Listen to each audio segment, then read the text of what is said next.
뉴스 헬리콥터를 타고 뉴스의 현장을 누비고 있습니다. 서울 용산 국방부 청사 상공을 날고 있는데요.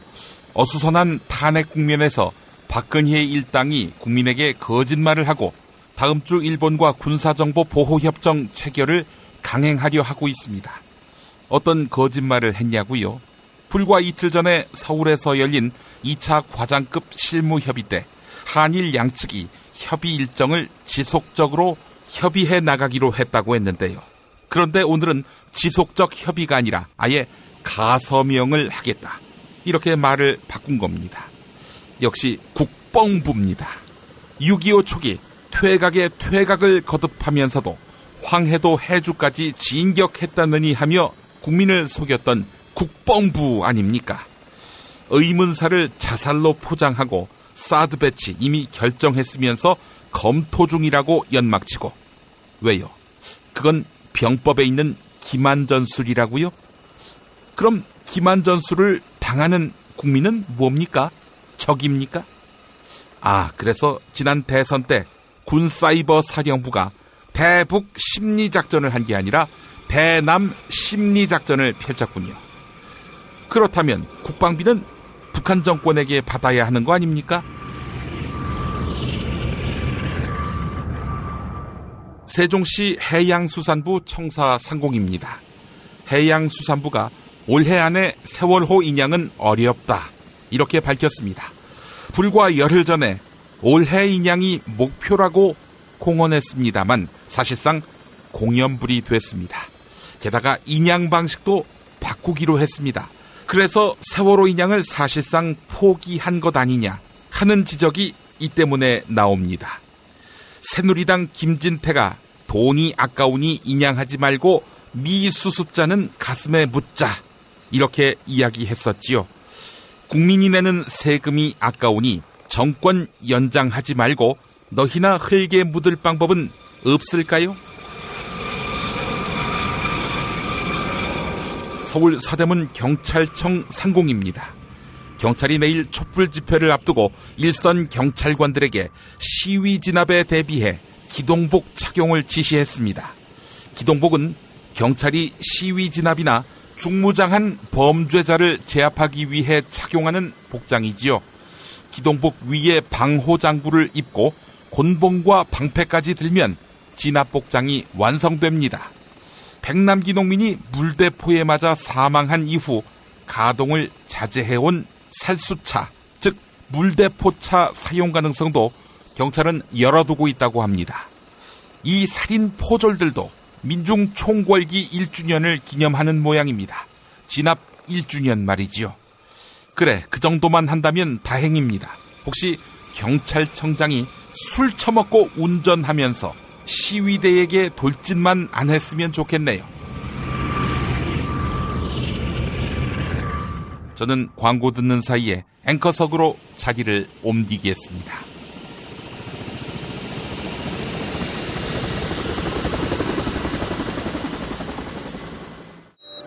생활고 때문에 건강보험료를 내지 못한 사람들에게 병원은 사치입니다. 당신의 기부가 누군가에겐 건강할 권리를 찾는 소중한 기회가 됩니다. 검색창에 아름다운 재단을 검색해주세요. 야, 근데 홍어가 진짜 그렇게 몸에 좋아? 아니, 끝내준다니까. 근데 비싸지? 열나 싸고 열나 맛있는 홍어가 있다니까. 어디? 알싸한 홍어. 네이버 검색창에 알싸한 홍어를 검색하시고 1599-6456 전화 주문도 가능합니다. 노력한 만큼 내어주는 자연, 그 자연의 마음을 알기에 정성농장 홍삼. 검색창에서 정성농장 홍삼을 검색해주세요. 010-9754-6972. 다이어트를 위한 꿀팁. 동결건조 채소와 곡물, 단백질, 그리고 효소와 비타민, 미네랄로 만든 다이어트 전용 그린 스무디로 하루 한두 끼만 바꿔 드세요. 비타샵에서 만나요. 조선의 딸로서 잘하는 죄밖에 없는데. 남북 통일 만세! 새날이 올 때가 불리한 진술을 거부할 수 있습니다. 김무성 나와! 이나 민주주의를 알아, 이 새끼야!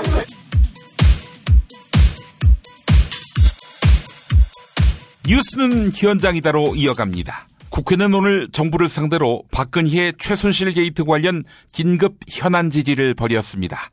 오늘 뉴스는 현장이다는 국회 본회의장에 집중하겠습니다.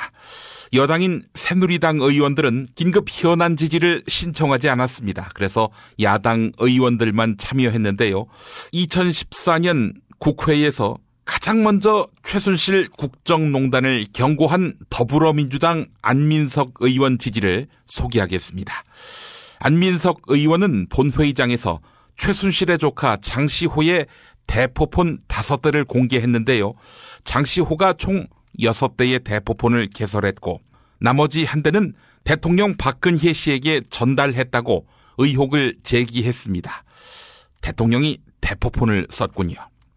또한 세월호 참사 당시 박근혜 씨의 7시간의 행적과 비선 실세들의 방산 비리 의혹도 제기했습니다. 더불어민주당 안민석 의원의 질문, 김현웅 법무 한민구 국방장관의 답변 들어보시겠습니다. 만약 대통령께서 대포폰을 사용하셨다면 범죄가 의심되지 않습니까? 그 사실관계를 확인되지 않은 상황에서 제가 말씀드리기는 부적절하다고 생각합니다. 이것이 장시호 씨, 최순실의 아바타, 장시호가 사용했던 6대 대포폰 중에 한 대입니다.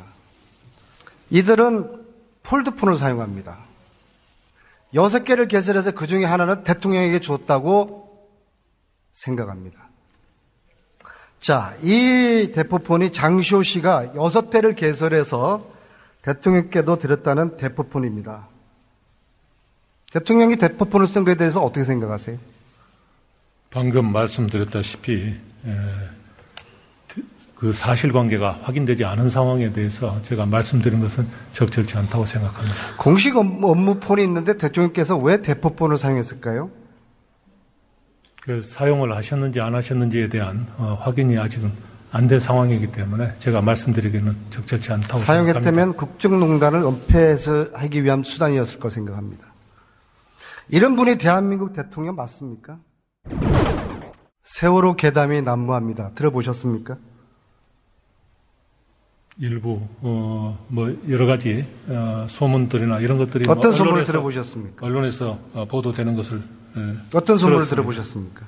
구체적으로 말씀을 해 주십시오. 예. 어떤 소문을 들어보셨습니까? 여쭙습니다. 세월호 관련이라면 여러 가지 소문들이 많이 있을 수 있습니다. 여러 가지가 어떤 겁니까? 예. 그걸 일일이 제가 말씀드린 건 적절치 않은 것 같습니다. 이 괴담은 대통령께서 7시간의 진실을 밝히면 끝날 문제입니다. 그렇죠? 록히드 마틴 회장이 언제 한국에 왔습니까? 저는 록히드 마틴 회장이 한국에 오는 것이 왔는지 안 왔는지 모르겠는데 제가 관심을 갖고 있지 않아서 모릅니다. 국방부 장관이 왜 관심이 없습니까? 그 사람은 방산회사의 회장이고 저는 그 방산회사의 회장들의 그런 움직임에 대해서 특별히 관심을 갖고 있지 않습니다. 사장이 온 것도 모릅니까? 제가 장관을 하면서 록히드 마틴을 포함해서 무슨 외국 방산회사의 회장이든 사장이든 만나본 적이 없습니다.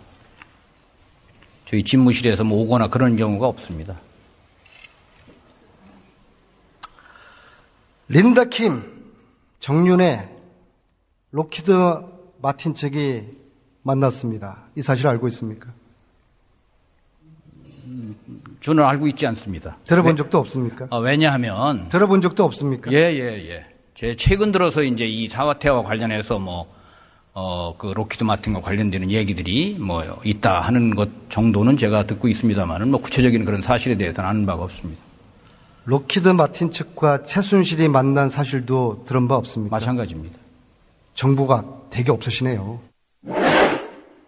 국민의당 정동영 의원은 갑작스레 결정된 개성공단 피해 수에 여기에 최순실이 개입했을 가능성을 제기했습니다. 최순실 국정농단이 개성공단 피해 수해 과정에서도 영향력을 미쳤을 것이라 주장했는데요. 또한 한반도 사드 배치를 결정하면서 박근혜 씨가 논의 과정에서 국방부 장관을 배제한 사실도 지적했습니다. 정동영 의원은 이것만으로도 박근혜 씨가 탄핵을 받아야 한다, 이렇게 주장했는데요. 국민의당 정동영 의원과 황교안 국무총리의 질의응답 내용 들어보시겠습니다. 개성공단 폐쇄 논의 같은 문제까지 논의했다는 거에 대해서 어떻게 생각하십니까? 저는 그 부분에 관해서는 전혀 그렇지 않다고 생각을 합니다. 개성공단의 폐쇄는 정부 내에서 여러 유관 부처들이 오랫동안 협의를 해서 처리를 한 것이고, 그 과정에서 누가 최순실이든 누구든 민간 누가 관여했다는 이야기를 저는 전혀 듣지 못했고, 또 그렇게 될 수도 없는 구조라고 생각합니다. 총리는 진실을 알고 계시지 못합니다. 총리는 해임 통보를 누구로부터 들으셨습니까? 그 문제에 관해서는 제가 거듭 여러 번 지지난주 국회에서 제가 자리에 연연하지 않겠다는 말씀을 드렸고, 그에 필요한 소통들을 하고 있습니다. 대통령으로부터 직접 통보를 받으셨습니까? 통보를 받은 것이 아니고 제가 하여튼 여러 뜻을 전했고, 또 대통령과도 상의를 드렸습니다. 지난 4년 동안 박근혜 정부의 외교안보 통일 정책은 의문투성이었습니다. 시스템은 붕괴했고 토론도 없었고 의견 수렴도 없었습니다. 일방적이고 기습적인 발표뿐이었습니다. 대표적인 것이 개성공단 폐쇄 조치요 사드 배치 결정이었습니다. 4년 전에 어렵게 개성공단 재개를 결정하면서 어떠한 경우에도 개성공단의 안정적 조업을 보장한다, 이렇게 합의서 작성을 주도했던 남측 정부가 느닷없이 개성공단 폐쇄한 것을 어떻게 납득할 수 있겠습니까? 주무장관인 통일부 장관은 철저하게 배제되었습니다. 그리고 입주기업에 불과 3시간 전에 통보되었습니다. 충동적인 결정이었습니다. 사드 배치 발표 역시 주무장관, 국방장관은 배제되었습니다. 국방부 실무자들은 배치 후보지인 성주에 답사 한번 가보지 않은 상태에서 배치됐습니다. 충동적인 결정이었습니다. 그런데 이 모든 수수께끼들이 최근 드러나고 있는 최순실 국정농단 사태를 대입해보면 모든 것이 다 풀립니다. 이것만으로도 박근혜 대통령은 탄핵의 명명백백한 대상이 됩니다.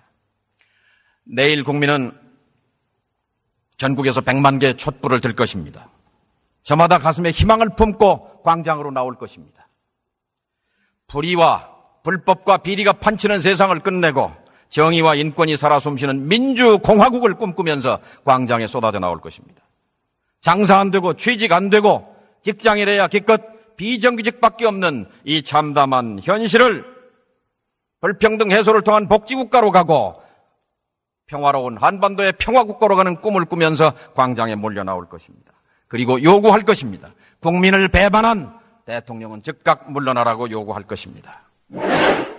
정의당은 정당 차원에서 대통령 박근혜 씨 하야를 주장하고 있습니다. 정의당 노회찬 원내대표는 황교안 국무총리에게 박근혜 씨의 하야 가능성을 물었는데요. 황교안 총리는 박근혜 씨가 국정을 중단하면 안 된다고 답변하며 박근혜 씨의 하야 가능성을 일축했습니다. 또한 이번 국정농단의 책임은 황교안 본인에게 있다고 주장하기도 했는데요.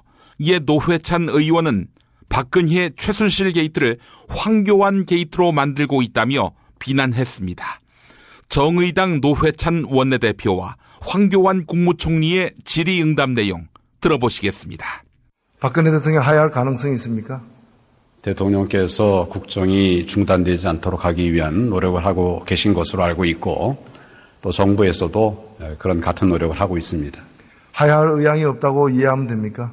국정이 중단되지 않고 정상화될 수 있도록 정부에서 최선을 다하겠습니다. 그 점만 말씀드립니다.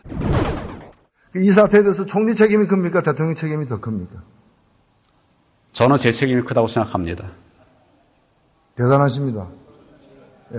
대통령 책임이 더 큰 게 아니고 그러면 황교안 게이트입니까? 저는 좀 더 박근혜 게이트인데 왜 황교안 게이트로 그렇게 스스로 이렇게 눈명을 뒤집었습니까? 위증하고 우리 계신가요? 국정을 잘 보좌하고 그런 문제가 생기지 않도록 했어야 되는데, 이런 일로 국민들에게 많은 걱정을 끼쳐드린 데 대해서 아주 송구하게 생각을 하고 있습니다. 박근혜 대통령의 불행은 바로 총리처럼 지근거리에서 대통령을 보좌하는 사람들이 직언을 못했기 때문입니다. 제가 말씀드릴 거는 다 드렸습니다. 제가 드릴 수 있는 분야에 관한 이야기들은 드리면서 소통하면서 그러니까 직언을 드릴 수 없는 사람이 해왔습니다. 총리여서 문제였다는 거예요. 제 얘기는. 무슨 말씀이라고 그랬습니까? 직언을 드릴 수 없는 사람이 총리였던 게 박근혜 대통령의 불행이라는 겁니다. 그 주변에 가장 가까운 거리에서 이것은 안 됩니다. 이것은 문제가 있습니다라는 얘기를 한 사람이 없었던 게 오늘의 이 사태로 나왔던 거예요. 그래서 책임이 있다는 거예요. 잘못 알고 계시는 그러나 그 부분들에 책임도 관해서 대통령이 직접 저지른 책임보다는 작다는 거예요. 왜 스스로 형량을 높이십니까? 의원님 잘못 알고 계시는 부분에 대해서 제가 자세하게 설명을 드렸습니다. 저는 대통령께서 민의를 받아들여서 이제는 물러나야 될 때라고 생각을 하고 있습니다. 대통령은 즉각 이선 후퇴를 해야 됩니다. 질서 있는 퇴진 프로그램을 이제 발표해야 됩니다. 야당이 추천하는 총리를 임명해서 과도 중립 내각을 출범시켜야 됩니다. 그리고 한편으로는 특검이 가동되어서 대통령이 수사를 받아야 할 것입니다. 그런 과정에서 내년 4월 제대로 된 조기 대선이 치러져야 되고 과도 중립 내각은 이 4월 조기 대선을 마무리하면서 자기 임무를 마쳐야 할 것입니다. 대통령이 더 오래 남아있을수록 대통령은 더 힘들게 내려갈 것입니다. 어떻게 내려가든 그 결과는 마찬가지입니다. 검사 출신인 국민의당 김경진 의원은 검찰의 부실 수사, 봐주기 수사 등을 비판했습니다.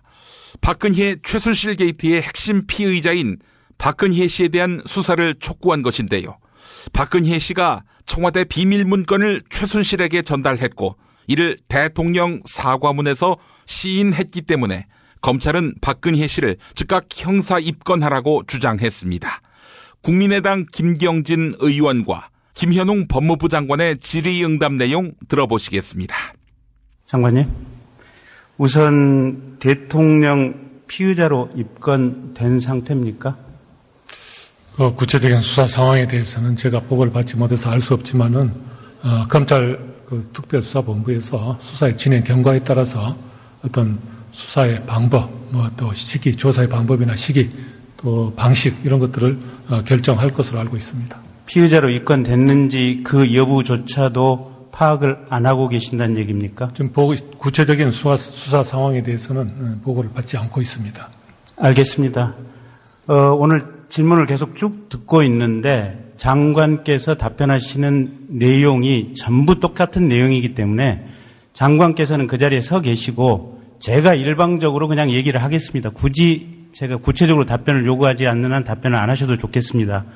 대신 제가 장관께 이 자리에서 드리는 말씀은 장관의 귀를 통해서 전체 검찰 조직이 들으라 라는 의미에서 제가 이 자리에 서서 얘기를 하는 것으로 하겠습니다. 우선 검찰은 아직까지 대통령을 피의자로 입건하지 않은 것으로 보입니다. 박근혜 피의자, 사건 번호, 피의자 이름, 주민번호 즉시 검찰 전산망에 입력되어야 할 것입니다.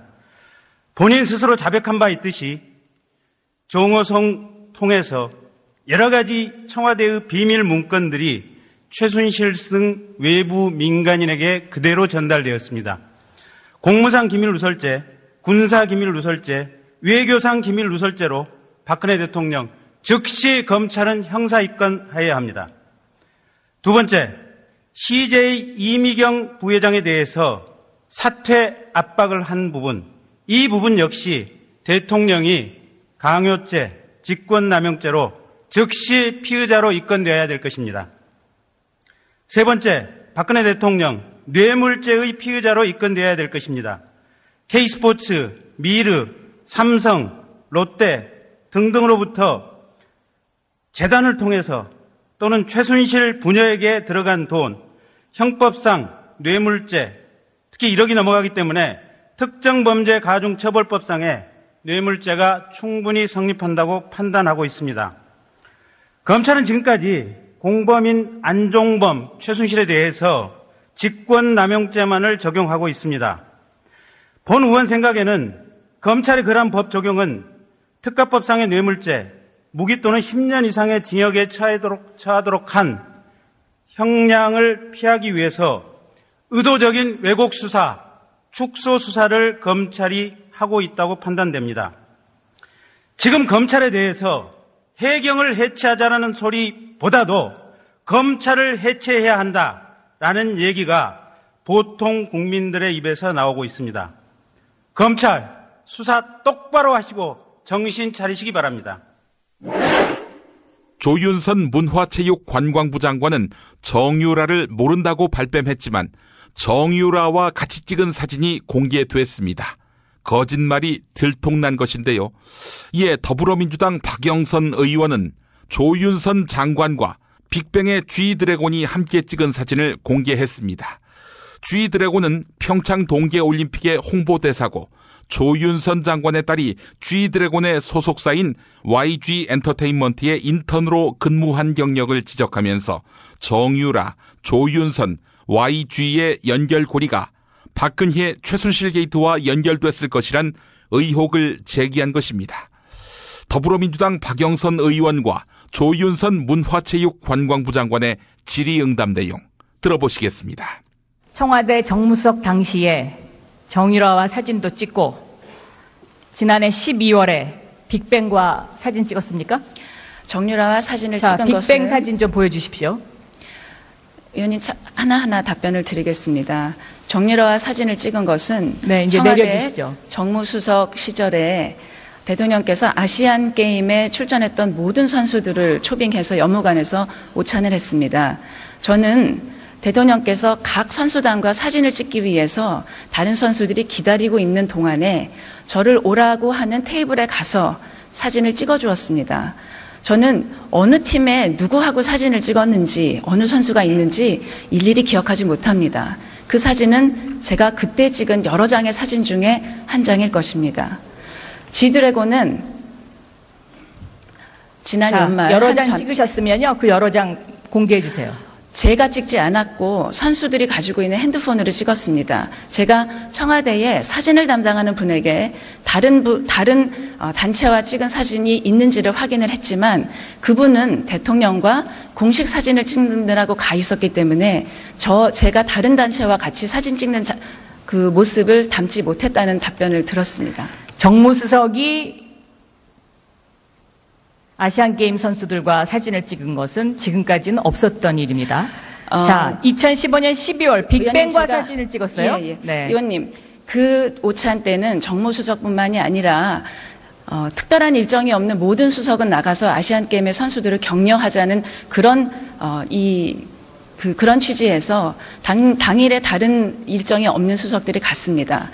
저는 당시에 있는 선수들이 사진을 찍자고 하는 요청이 있을 때 그 테이블에 가서 사진을 찍어주었던 것입니다. 다른 수석들도 아마 사진을 찍어주셨을 텐데 어떤 분이 얼마나 많이 사진을 찍어주셨는지는 저는 확인할 수 없습니다. G드래곤은 한 잡지사에서 지난 연말에 심층 인터뷰를 매해 하는 그런 행사가 있는데 그 해에 가장 예술가로서 각광을 받았던 3사람을 뽑아서 섭외해서 인터뷰를 하자는 섭외가 들어왔습니다. 저는 그래서 G드래곤뿐만이 아니라 이영희 선생님, 진태호 선생님 3분의 이 인터뷰를 제가 진행해서 그 잡지사에서 실은 것입니다. 그때가 경선이 치열할 때인데 굉장히 한가하셨나요? 의원님 말씀드리긴 외람되지만 경선을 치르는 경우에는 어떻게 해서든지 간에 제가 조금 더 이렇게 언론에 알려질 수 있는 기회가 있으면 누구라도 응했을 것입니다. 하지만 저는 그 잡지사에서 제가 그분들에 관해서 깊이 이해를 하고 있다는 그런 이 합의에서 저를 추천하게 되었다는 소리를 들었고 저도 그렇게 큰 시간을 뺏기지 않는다고 생각을 해서 응했던 것입니다. 깊이 이해하고 있다. 그 말씀 참 잘하셨습니다.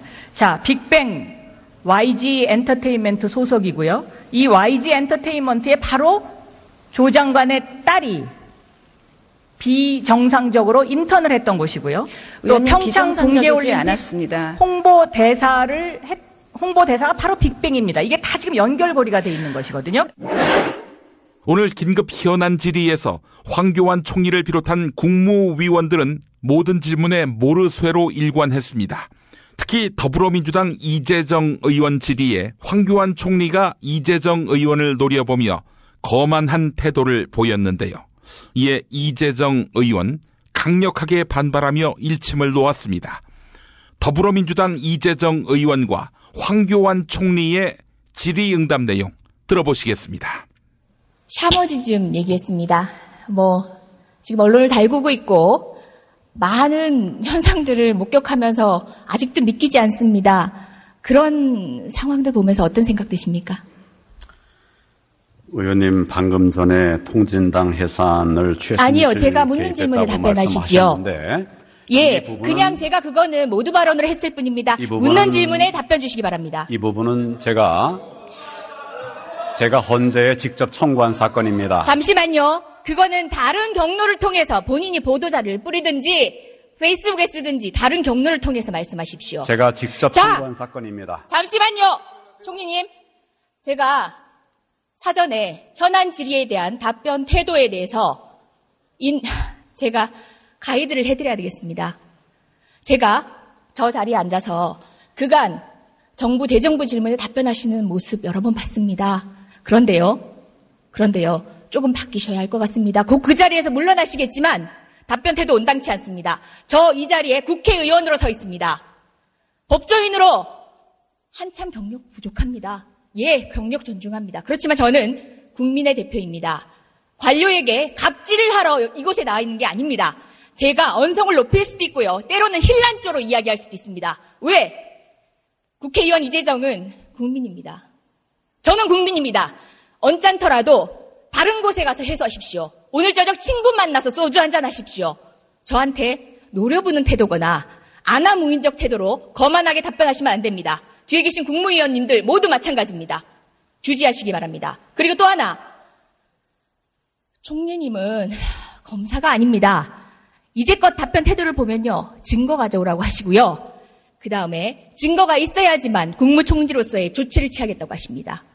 그러면 차라리 검사 하시지 그랬습니까? 차라리 변호사 하시지 그랬습니까? 국무총리는 그런 자리가 아닙니다. 증거를 가지고 움직이는 자리가 아니라요, 정치적인 묘미를 발휘해서 국정 갈등을 해소하는 자리입니다. 자, 태도에 참조하시기 바랍니다. 묻습니다. 샤머니즘 어떻게 보셨습니까? 제가 직접 경험한 사실에 대해서 의원님이 사실이 아닌 말씀하시기 때문에 제가 묻는 질문에 대해서 여쭙습니다. 그런 부분에 대해서 설명할 기회를 주십시오. 아니요, 이 자리에서 못 드립니다. 그리고 지금 여러 번 자, 질문하겠습니다. 예, 샤머니즘 그냥 시스템적으로 이루어진 것들 때문에 제가 얘기합니다. 저희 국회뿐만 아니라 해외 방방곡곡에 우주의 기운이 배포되었습니다. 무슨 이야기인지 아십니까? 지금 국회의원 방에도 아마 있는데 우리 부지불식간에 우주의 기운을 받고 있었습니다. 작년 연말 12월에 우리 의원실과 그리고 해외 공간 등에 배포된 달력입니다. 이 달력이요, 이 달력에 들어가 있는 것들이 우주의 기운을 설명하는 오방무늬에 대한 이야기가 있습니다. 오방세계 철학 속에 우주의 기운. 자, 어디서 많이 들어보지 않았나요? 이 끈도 보이시죠? 이게 오방색이라고 합니다. 사실 그냥 끈에 불과합니다. 어떻게 보면 전통 문양의 끈에 가까울 수도 있습니다. 근데요, 저는요, 뱀을 드는 것보다 더 소름 끼칩니다. 왜냐고요? 우리나라 관료가 이걸 제작해서 배포를 했습니다. 대통령님이 어린이날 어린이들에게 간절히 바라면 이루어진다고 우주의 기운을 말씀하셨습니다. 자, 최순실이 믿고 있다는 그 종교가 우리나라 이 관료 사회까지 지배하고 있는 사실 끔찍하지 않으십니까? 자, 이걸 보고는 어떤 생각이 드십니까? 대통령께서 전혀 사실이 아니라고 말씀을 하셨고, 저도 제가 그동안 경험한 바로는 그럴 뿐이 아니라고 생각합니다. 이거 뭐 하는 겁니까? 보시라고 드린 겁니다. 대통령의 말씀 말고 증거 가져오라고 하셨으니까 증거 드린 겁니다. 제가 증거 가져오라고 한 일 없습니다. 증거에 이제껏 따라서 계속 그런 식으로 답변에 일관하시지 않습니까? 증거에 따라서 수사하는 것이고 진실을 밝히는 것이다. 이렇게 이야기를 했습니다. 발행인 어떻게 되는지 한번 보십시오. 대통령이 사실이 아니라는 말씀과 달리 우리나라 문체부가 정부가 제작해서 배포한 것에 어떤 내용이 들어있는지 한번 보십시오. 기다리겠습니다. 예, 내용 대강 어떤 취지인지 알겠습니다. 답변하십시오. 뭐에 관해서 말씀드립니다. 아까 질문했습니다. 생각나지 않으면 생각나시면 답변하십시오. 다시 묻지 않겠습니다. 샤머니즘을 믿지 않는다. 대통령께서 그걸 믿지 않으실 거라고 제가 말씀을 드렸습니다. 저도 샤머니즘을 믿는 것이 아니라 전통 문화에 관해서 문체부에서 소개한 것으로 그렇게 이해가 됩니다. 미궁 장사랑, 요건 내가 할 말이 있어요. 똥은 싸고 다니냐? 미치도록 싸고 싶다. 빅동의 추억, 미궁 장사랑!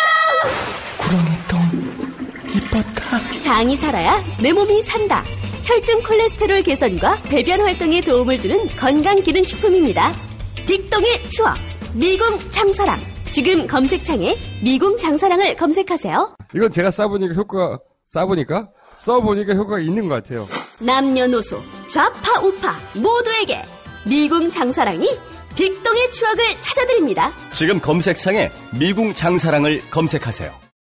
정권 교체를 함께 염원하는 직원들로 똘똘 뭉친 판촉물회사 네피알로 삼행시 갑니다. 내가 아는 사업이나 행사를 PR하기 위한 알짜배기 판촉물 회사.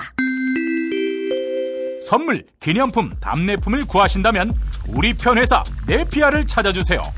3만 가지가 넘는 물품을 대기해 놓고 있습니다. 네피알로 인터넷 검색창에 입력하시거나 032-519-4800으로 연락주세요.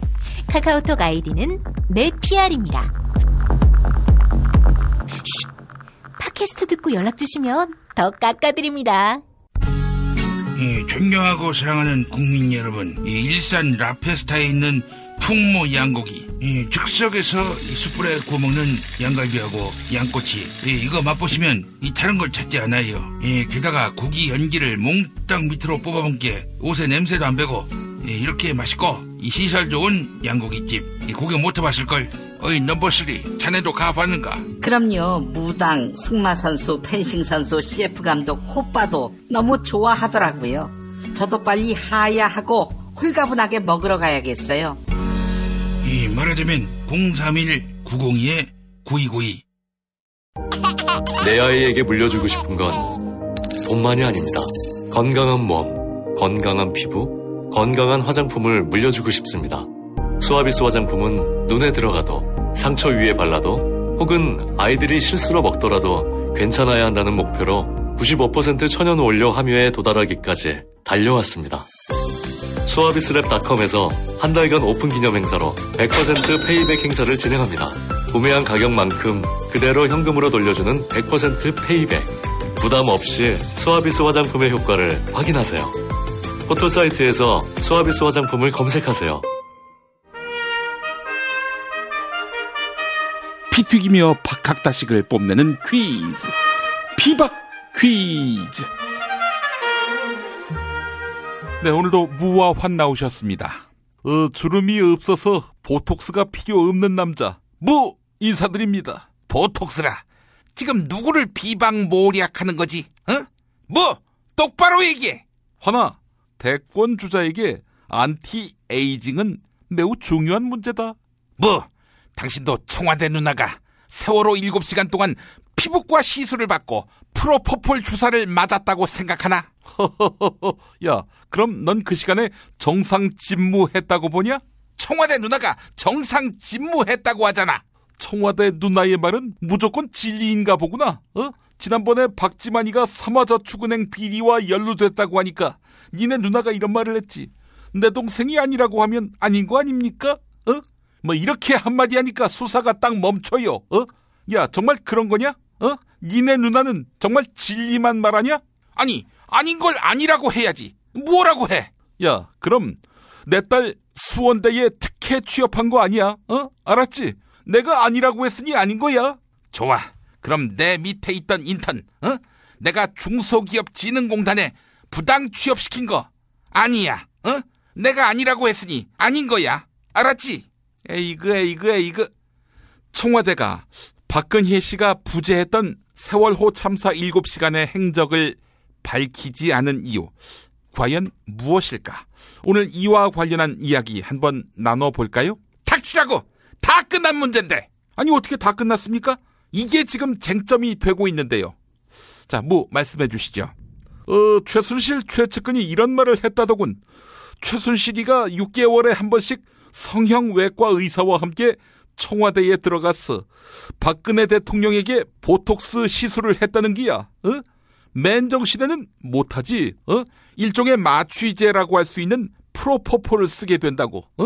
그런데 이걸 쓰고 정상으로 회복되는 데는 7시간이 걸린다고 하더라고.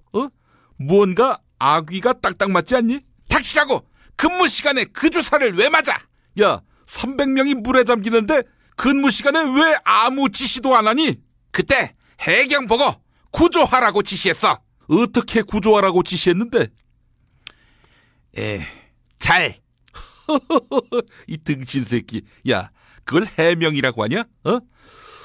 내가 대통령이었으면 해경만이 아니라 해군, 지자체, 정 급하면 미군에게라도 부탁해서 수습해야지. 가만히 보고만 받고 있으면 뭐해?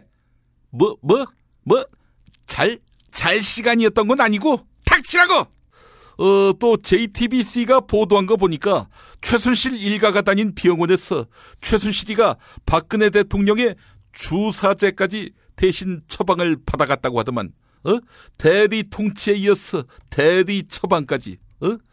게다가 그 주사제 당대표 시절부터 가져갔다더군. 보톡스 하는 걸 넘어서 아예 약물 중독이 아닌가. 그런 의심도 있는 거야. 대통령의 아름다운 외모는 곧 그 나라의 얼굴이자 국격이야. 이걸 몰라? 아름다운 외모라. 그거보다 더 중요한 건 국민을 행복하게 하는 거. 그거 아닐까? 아니, 행복은 고사하고 위기에 처했을 때 구해주는 거. 그거 아닐까? 300명이 죽는데 15차례 보고받았다고 하면서도 구명조끼 타령이나 하는. 야, 이게 말이 되냐? 내일 촛불 집회에나 나가지 그래. 비박들도 나간다더만. 나간 김에 한겨울에 물대포도 좀 맞아보고. 어때?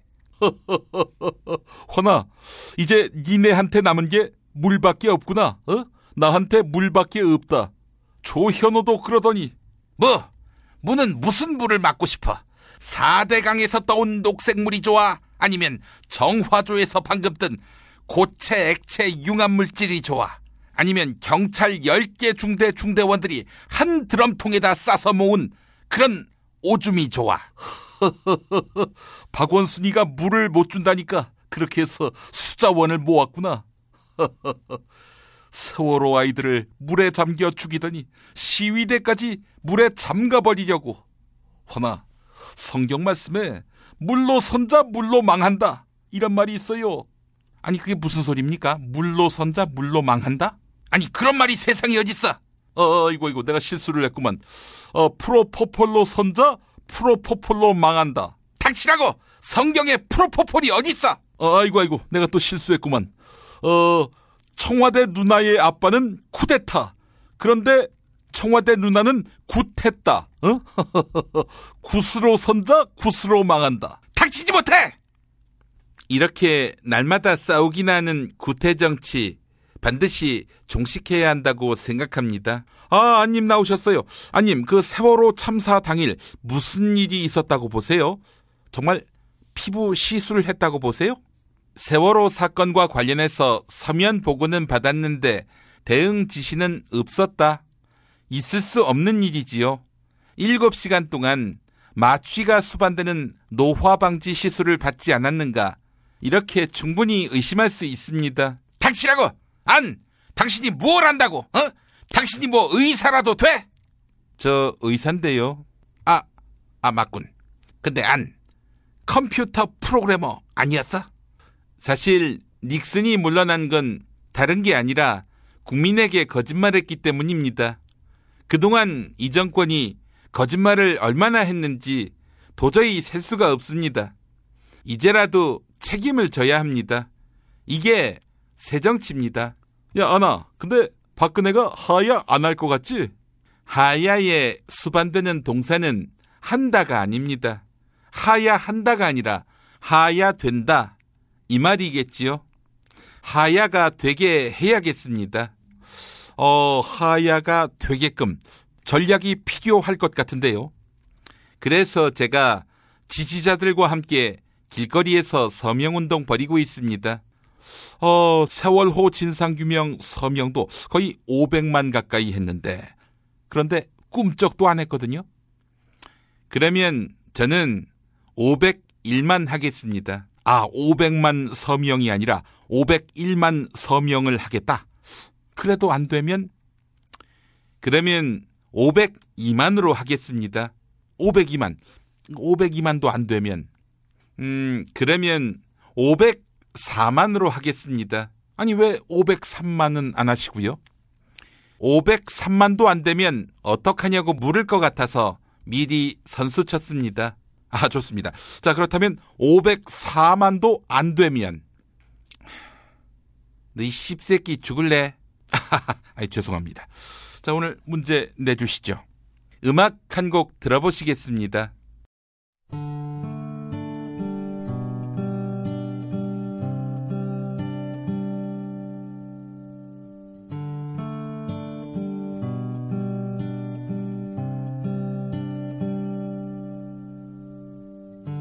내 몸에 날개가 돋아서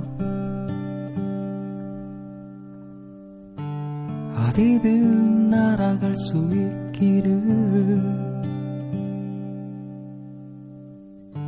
내 꿈에 날개가 돋아서 진실의 끝에 꽃이 필 수 있길. 세상은 거꾸로 돌아가려 하고 고장난 시계는 눈치로 돌아가려 하네. Just no way, and no way, and no way. 난 길을 잃고 Way, and no way, and no way. 다시 길을 찾고 Way, and no way, and no way. 없는 길을 뚫다 Way, and no way, and no way. 길가에 버려지다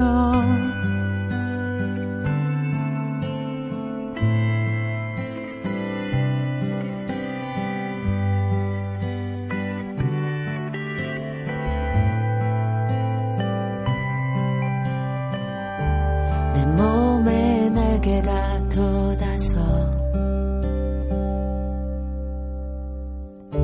무너지는 이 땅을 지탱할 수 있길.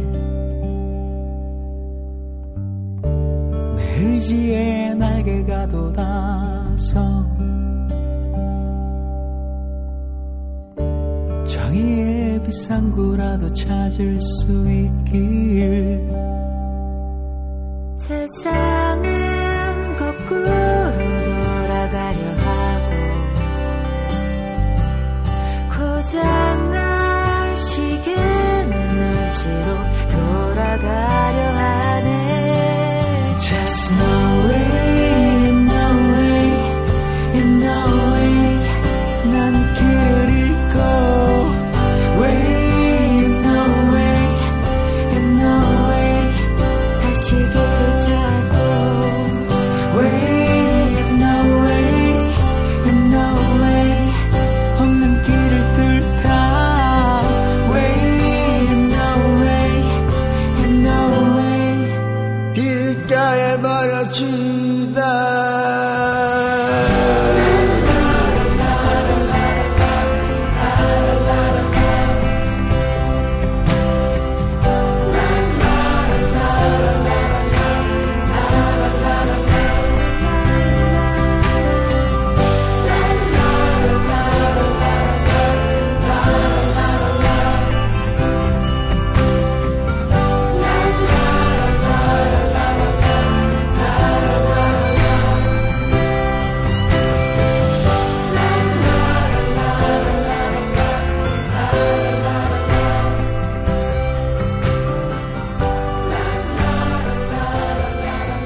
서럽고 분한 마음에 칼날 같은 바람이 부는 거리에 나와 흔들리는 촛불이 행여 꺼질세라 언 손으로 감싸쥔 우리의 아버지, 어머니, 아들, 딸들을 봅니다.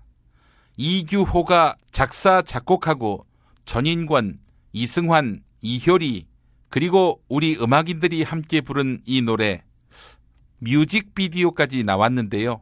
이 노래 제목은 무엇일까? 이게 오늘의 문제라고 생각합니다. 예, 정답. 네, 환 정답 아십니까? 알지. 정답은 안 되는 줄 알면서 왜 그랬을까? 좌파 가수들이 또 설치는데 그래 봐야 우리 누나 안 내려와. 어? 우리는 엄마와 함께 광장 건너편에서 안 되는 줄 알면서 왜 그랬을까? 이 노래를 부를까 해. 사회자, 저 개 짖는 소리 그만 듣고 정답 받아가라. 정답은 그대는 왜 촛불을 끄셨나요? 아, 그런 노래는 없는데 키셨나요 아닌가요? 그럼 이거 아닐까? 그대는 왜 보톡스를 맞으셨나요? 세월호 참사 당일에 근무는 안 했으면서. 자, 오늘도 애청자 여러분의 정답을 기다리겠습니다.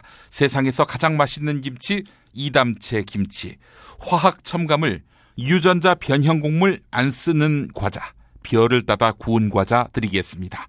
피박 퀴즈 마칩니다.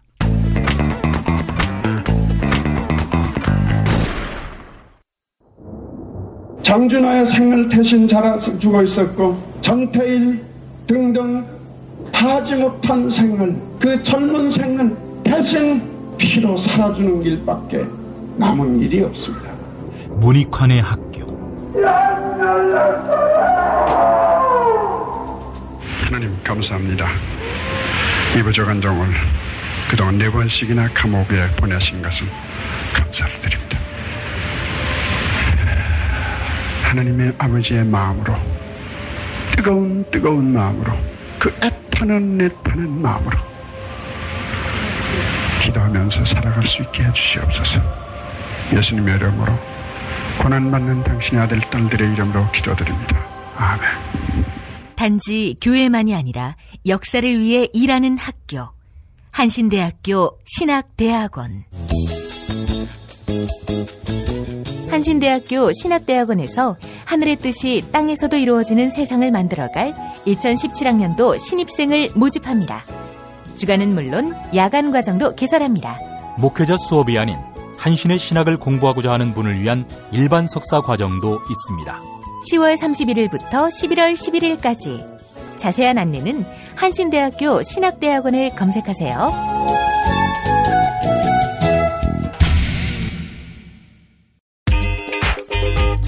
자기야, 매트리스 고르기 너무 힘들어. 어디 한 번에 쫙 볼 수 있는 곳 없을까? 대한민국 최초 매트리스 멀티샵 매트리스엠 몰라? 후진 브랜드만 있는 거 아니야? 비본, 베드이너박스, 실리, 템퍼, 시몬스 전 세계 최고 브랜드 정품만 취급해. 친환경 제품이겠지? 당연하지. 직구 사이트 뒤지느라 고생하지 말고 매트리스엠에서 한 번에. 업계 최초 10년 품질 보증을 실시하는 자신감 매트리스엠. 매트리스 살 때는 꼭 매트리스엠으로 오세요. 검색창에 매트리스엠. 우주가 도와도 청춘은 암담합니다. 대통령에게 무슨 기대를. 공공부문 성과연봉제를 집착한 사람이 대통령이었나요? 파업하고 있는 철도 노동자들은 묻고 있습니다. 재벌의 곳간을 열어서 민중들이 행복히 살 수 있는 나라를 만들어야 된다 외치시는데 그 뜻에 함께할 것입니다. 쌀값이 개 사료값보다도 못한다는 것이 말이나 돼야? 올려준다고 대성공약만은 연락이 하더만 왜 지키지도 않고 그랴? 물대포에 맞은 명백한 외인사를 부검한다는 정부 말이 됩니까? 전쟁 갈등 부추기는 사드 그렇게 좋습니까? 청와대에 누워있어. 4월 16일 대통령은 뭘 하고 있었나요? 모두의 절망은 청와대 엽기 행각의 결과입니다. 박근혜와야 11민족 총궐기에서 외칩시다. 박근혜 왜 저러지? 문재인, 김무성, 안철수는 또 왜 저러지? 뉴스로는 알 수 없는 진짜 정치 현장 이야기. 한겨레 정치팀 기자들이 취재 수첩을 낱낱이 공개합니다. 본격 정치관찰 팟캐스트. 언니가 보고 있다. 팟빵에서 언니를 검색하세요. 한겨레 정치바와 함께하는 정치 한 건에서. 김태규 기자 만나겠습니다. 김태규 기자님. 네, 안녕하십니까? 예, 벌써 한 주간이 지났습니다. 내일 매우 중요한 전국의 분수령이 될 것 같은데 말이죠. 자, 오늘 첫 소식 관련한 소식입니까? 예, 지금 박근혜 대통령의 세월호 당시 그 7시간 행적에 대해서 다시 언론의 관심, 보도가 많이 나오고 있는데요. 예. 지금 7시간 동안 성형 시술을 받은 거 아니냐 이런 이제 의혹도 제기가 되고 있는데 예. 오늘 청와대에서 정연국 대변인이 공식적으로 기자회견을 자청을 해서 그런 건 사실이 아니다. 성형 수술을 받았다. 이건 전혀 근거 없는 유언비어다. 박 대통령에게 직접 확인한 결과 전혀 사실이 아니다라고 말을 했고요. 예. 그리고 그날 당일 외부인이나 병원 차량이 청와대를 방문한 사실도 없고 박근혜 대통령은 청와대에서 정상 진무를 받다 이렇게 주장을 했습니다. 그러면서 그날 박근혜 대통령이 15차례에 걸쳐서 국가안보실과 정무수석실에서 상황을 보고받았다 하면서 보고 시간들을 이제 구체적으로 언급을 했는데 예. 그 보고 시간이라는 게 뭐 다 예전에 가토지국장 그 재판에서 나왔던 그런 뭐 내용들입니다. 그 보고 시간이라는 게 10시 36분, 10시 40분, 10시 57분, 11시 20분, 11시 23분 뭐 이렇게 해서 17시 11분까지 15차례에 걸쳐서 보고가 됐다는 건데 예. 근데 지금 이게 다 유선 보고이고요. 그렇기 때문에 대면 보고가 이루어진 게 아니기 때문에 보고가 이루어졌다고 해서 박근혜 대통령이 그러면 직무 중이었냐? 이건 지금 별개의 문제인 것이고 예. 그런 식으로 해서 지금 청와대는 계속 성형 시술 의혹이 제기가 되니까 박근혜 대통령은 성형 시술 받은 바 없다. 이런 식으로 이제 넘어가려고 하는데 예.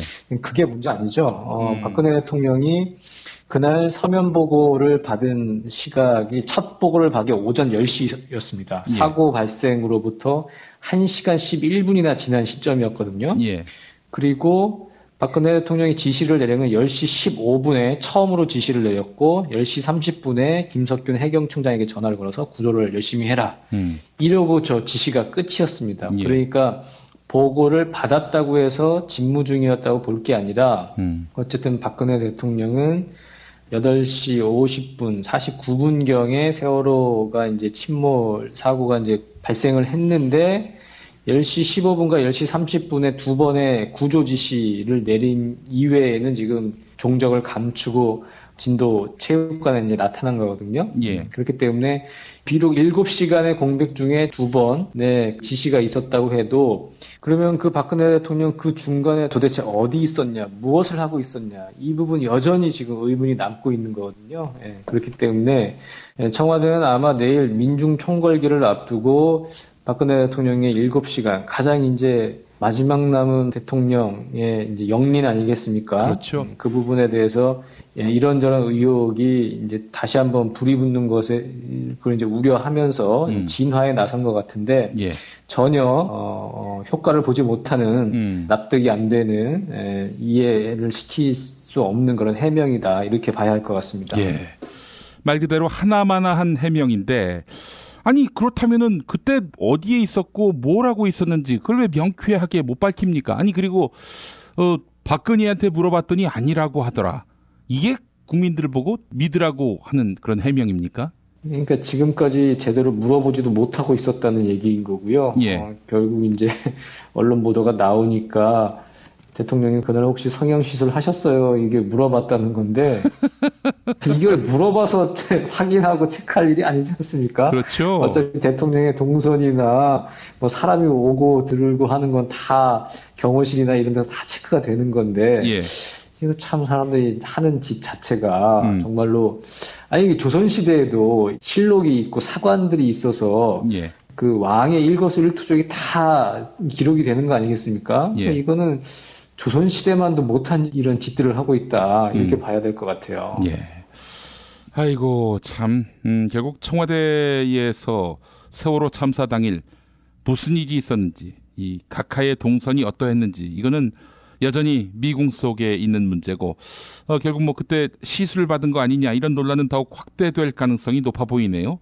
예, 뭐 시술이 아니라면 그럼 도대체 뭘 했냐 정말로 청와대 안에서 구술한 게 아니고 그럼 밖에 나가서 한 거냐? 뭐 이런 의문이 꼬리를 이을 수밖에 없는 거죠. 예. 밖에서 또 시술 받았을 수도 있을 것이고요. 예. 뭐 보자면 그렇습니다. 한국갤럽 금요일마다 주간 여론조사 결과를 내놓지요. 자, 그런데 지난주에는 5% 지지율. 아주 세상이 놀랐습니다. 이번 주 결과도 나왔지요? 예, 이번 주 결과도 지난주와 똑같은 5%였습니다. 5%? 예, 제 예상이 좀 빗나갔어요. 제 예상은 일단은 대통령의 2차 사과가 있었고, 그리고 이제 감성파리가 있었기 때문에 그래도 조금 오르지 않을까, 반등하지 않을까 싶었는데, 예상이 빗나가 그대로 이제 5%를 유지했는데, 아마 제 생각은 그렇습니다. 이게 사실은 더 내려가야 되는데, 그 감성적인 2차 사과로 인해서 거기에 이제 마음을 움직인 장년층, 노년층의 지지가 좀 회복이 돼서 그나마 이렇게 받쳐진 게 아닌가, 더 하락을 해야 되는데, 이제 그렇게 보이고요. 근데 그 부정적인 평가, 이게 이제 긍정 평가가 5%라는 거고, 잘 못하고 있다는 부정적인 평가는 90%였습니다. 국민 10명 중에 9명이 잘 못하고 있다. 이거는 지난주보다 1%포인트 상승한 90%. 이건 이제 취임의 최고치고요. 부정평가는. 그리고 지역별로 보면 서울에서는 지지율 6%로 전국 평균보다 높았습니다. 전주보다 4%포인트 상승한 게 좀 눈에 띄고요. 예. 근데 그 대구 경북 TK에서는 오히려 1%포인트 떨어진 9%였습니다. 호남에서는 전주와 같이 지지율이 0%였고요.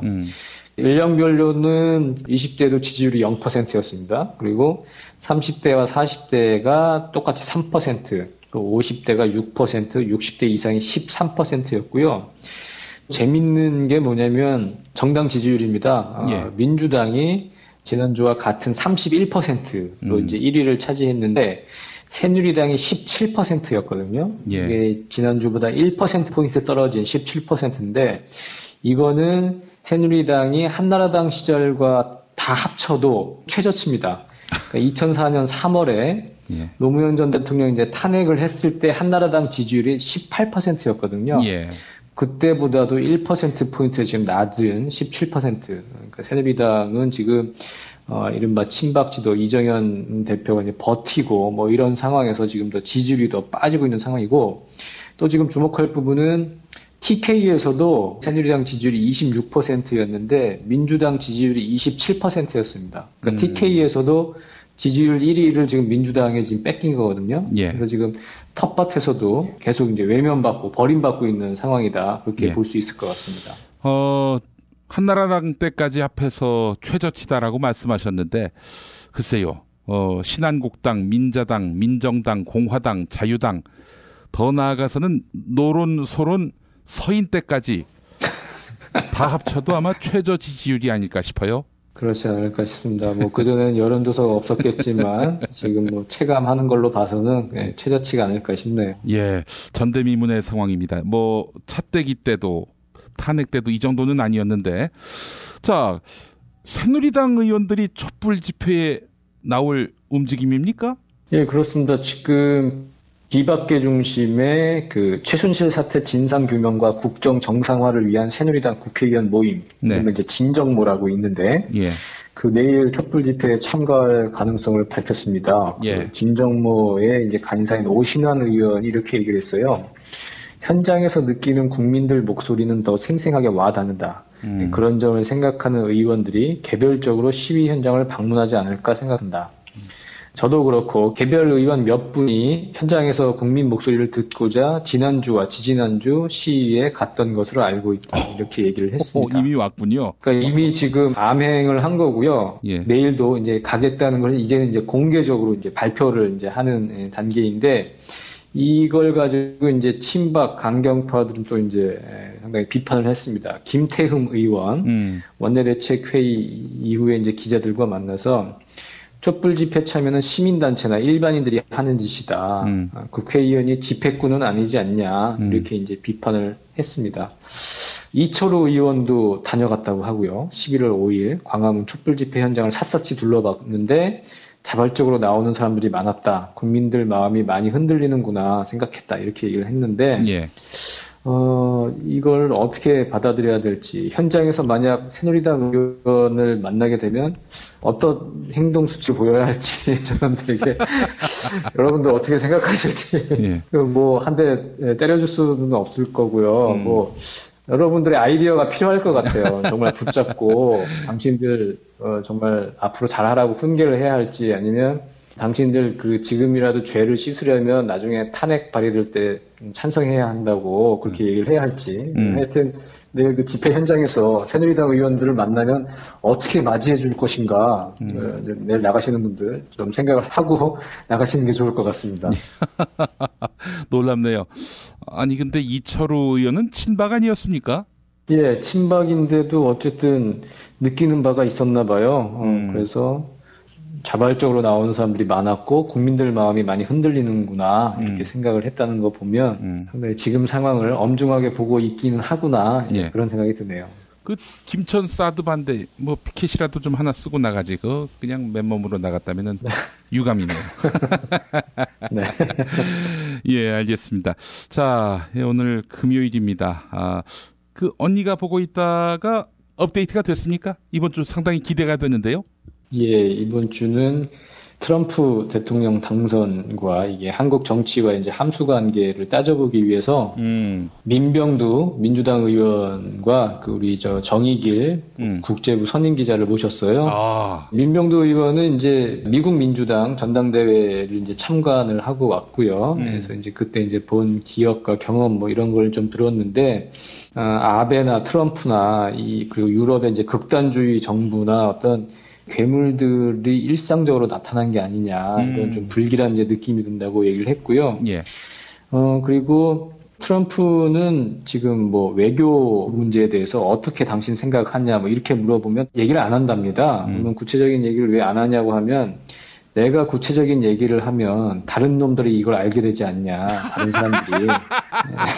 그렇기 때문에 내가 구체적인 얘기를 안 하겠다. 이렇게 얘기를 한다는 거예요. 그러니까 트럼프가 쓴 책이 이제 거래 기술이라는 책이 있는데 그럴 정도로 이런 어떤 거래 감각이 탁월하다는 거죠. 상인 감각이라는 게. 그렇기 때문에 그런 트럼프를 박근혜 대통령이 상대해낼 수 있을까? 이런 부분은 상당히 이제 회의적이라는 얘기인 거고, 그럼에도 불구하고 트럼프한테 배울 게 있다고 이제 민병두 의원은 얘기를 합니다. 뭐냐면은 기존의 평이한 문법과 다른 말을 한다는 거죠.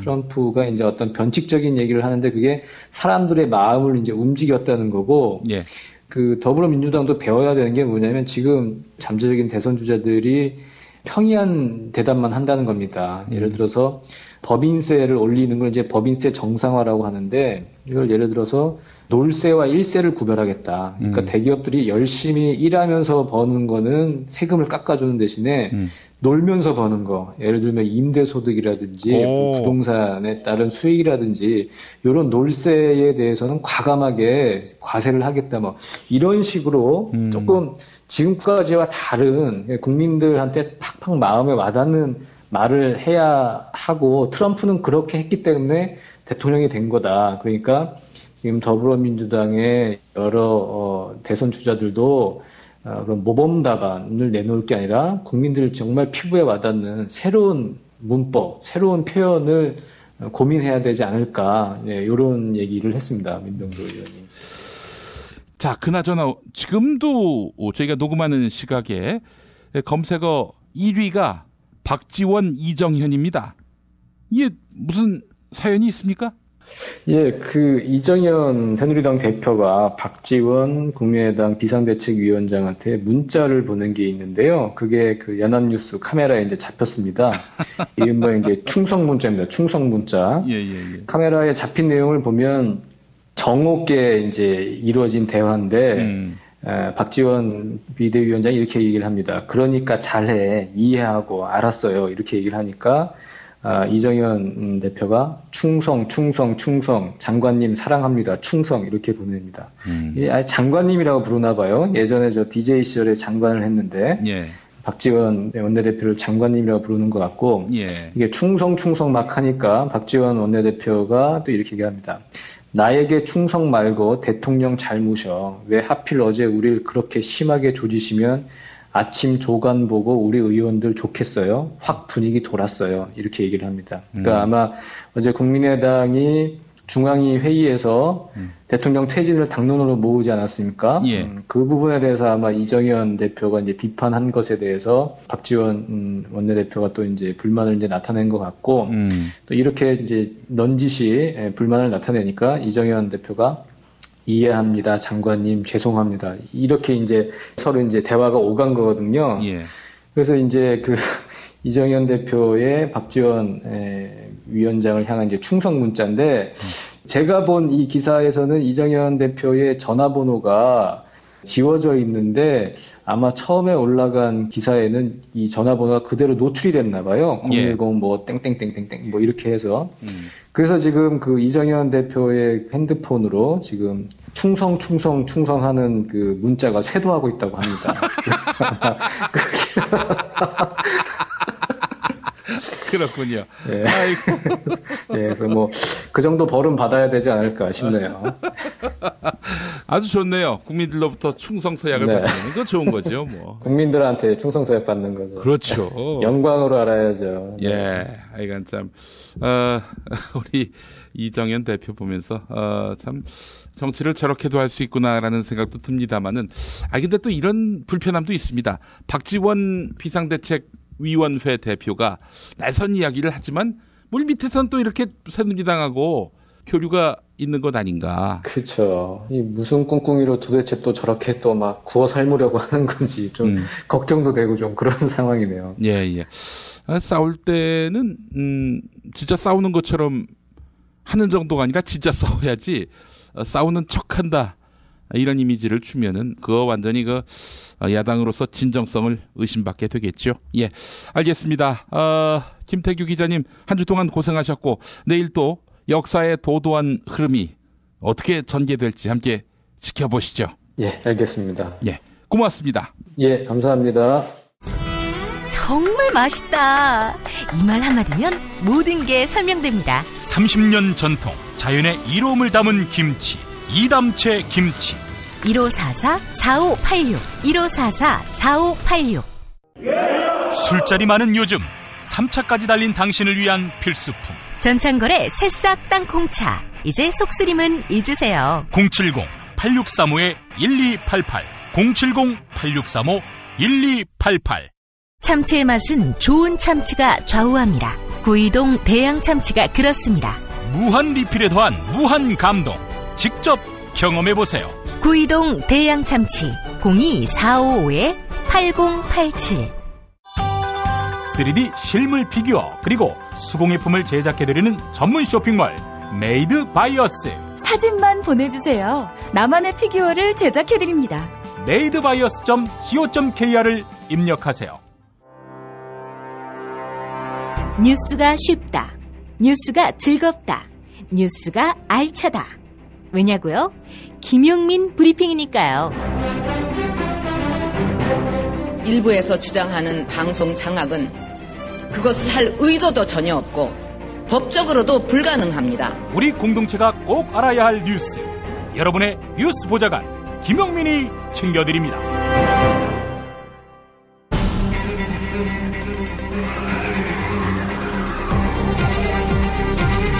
본격 정치 논평. 김수민 전 구미시 의회 의원 만나겠습니다. 김수민 전 의원님.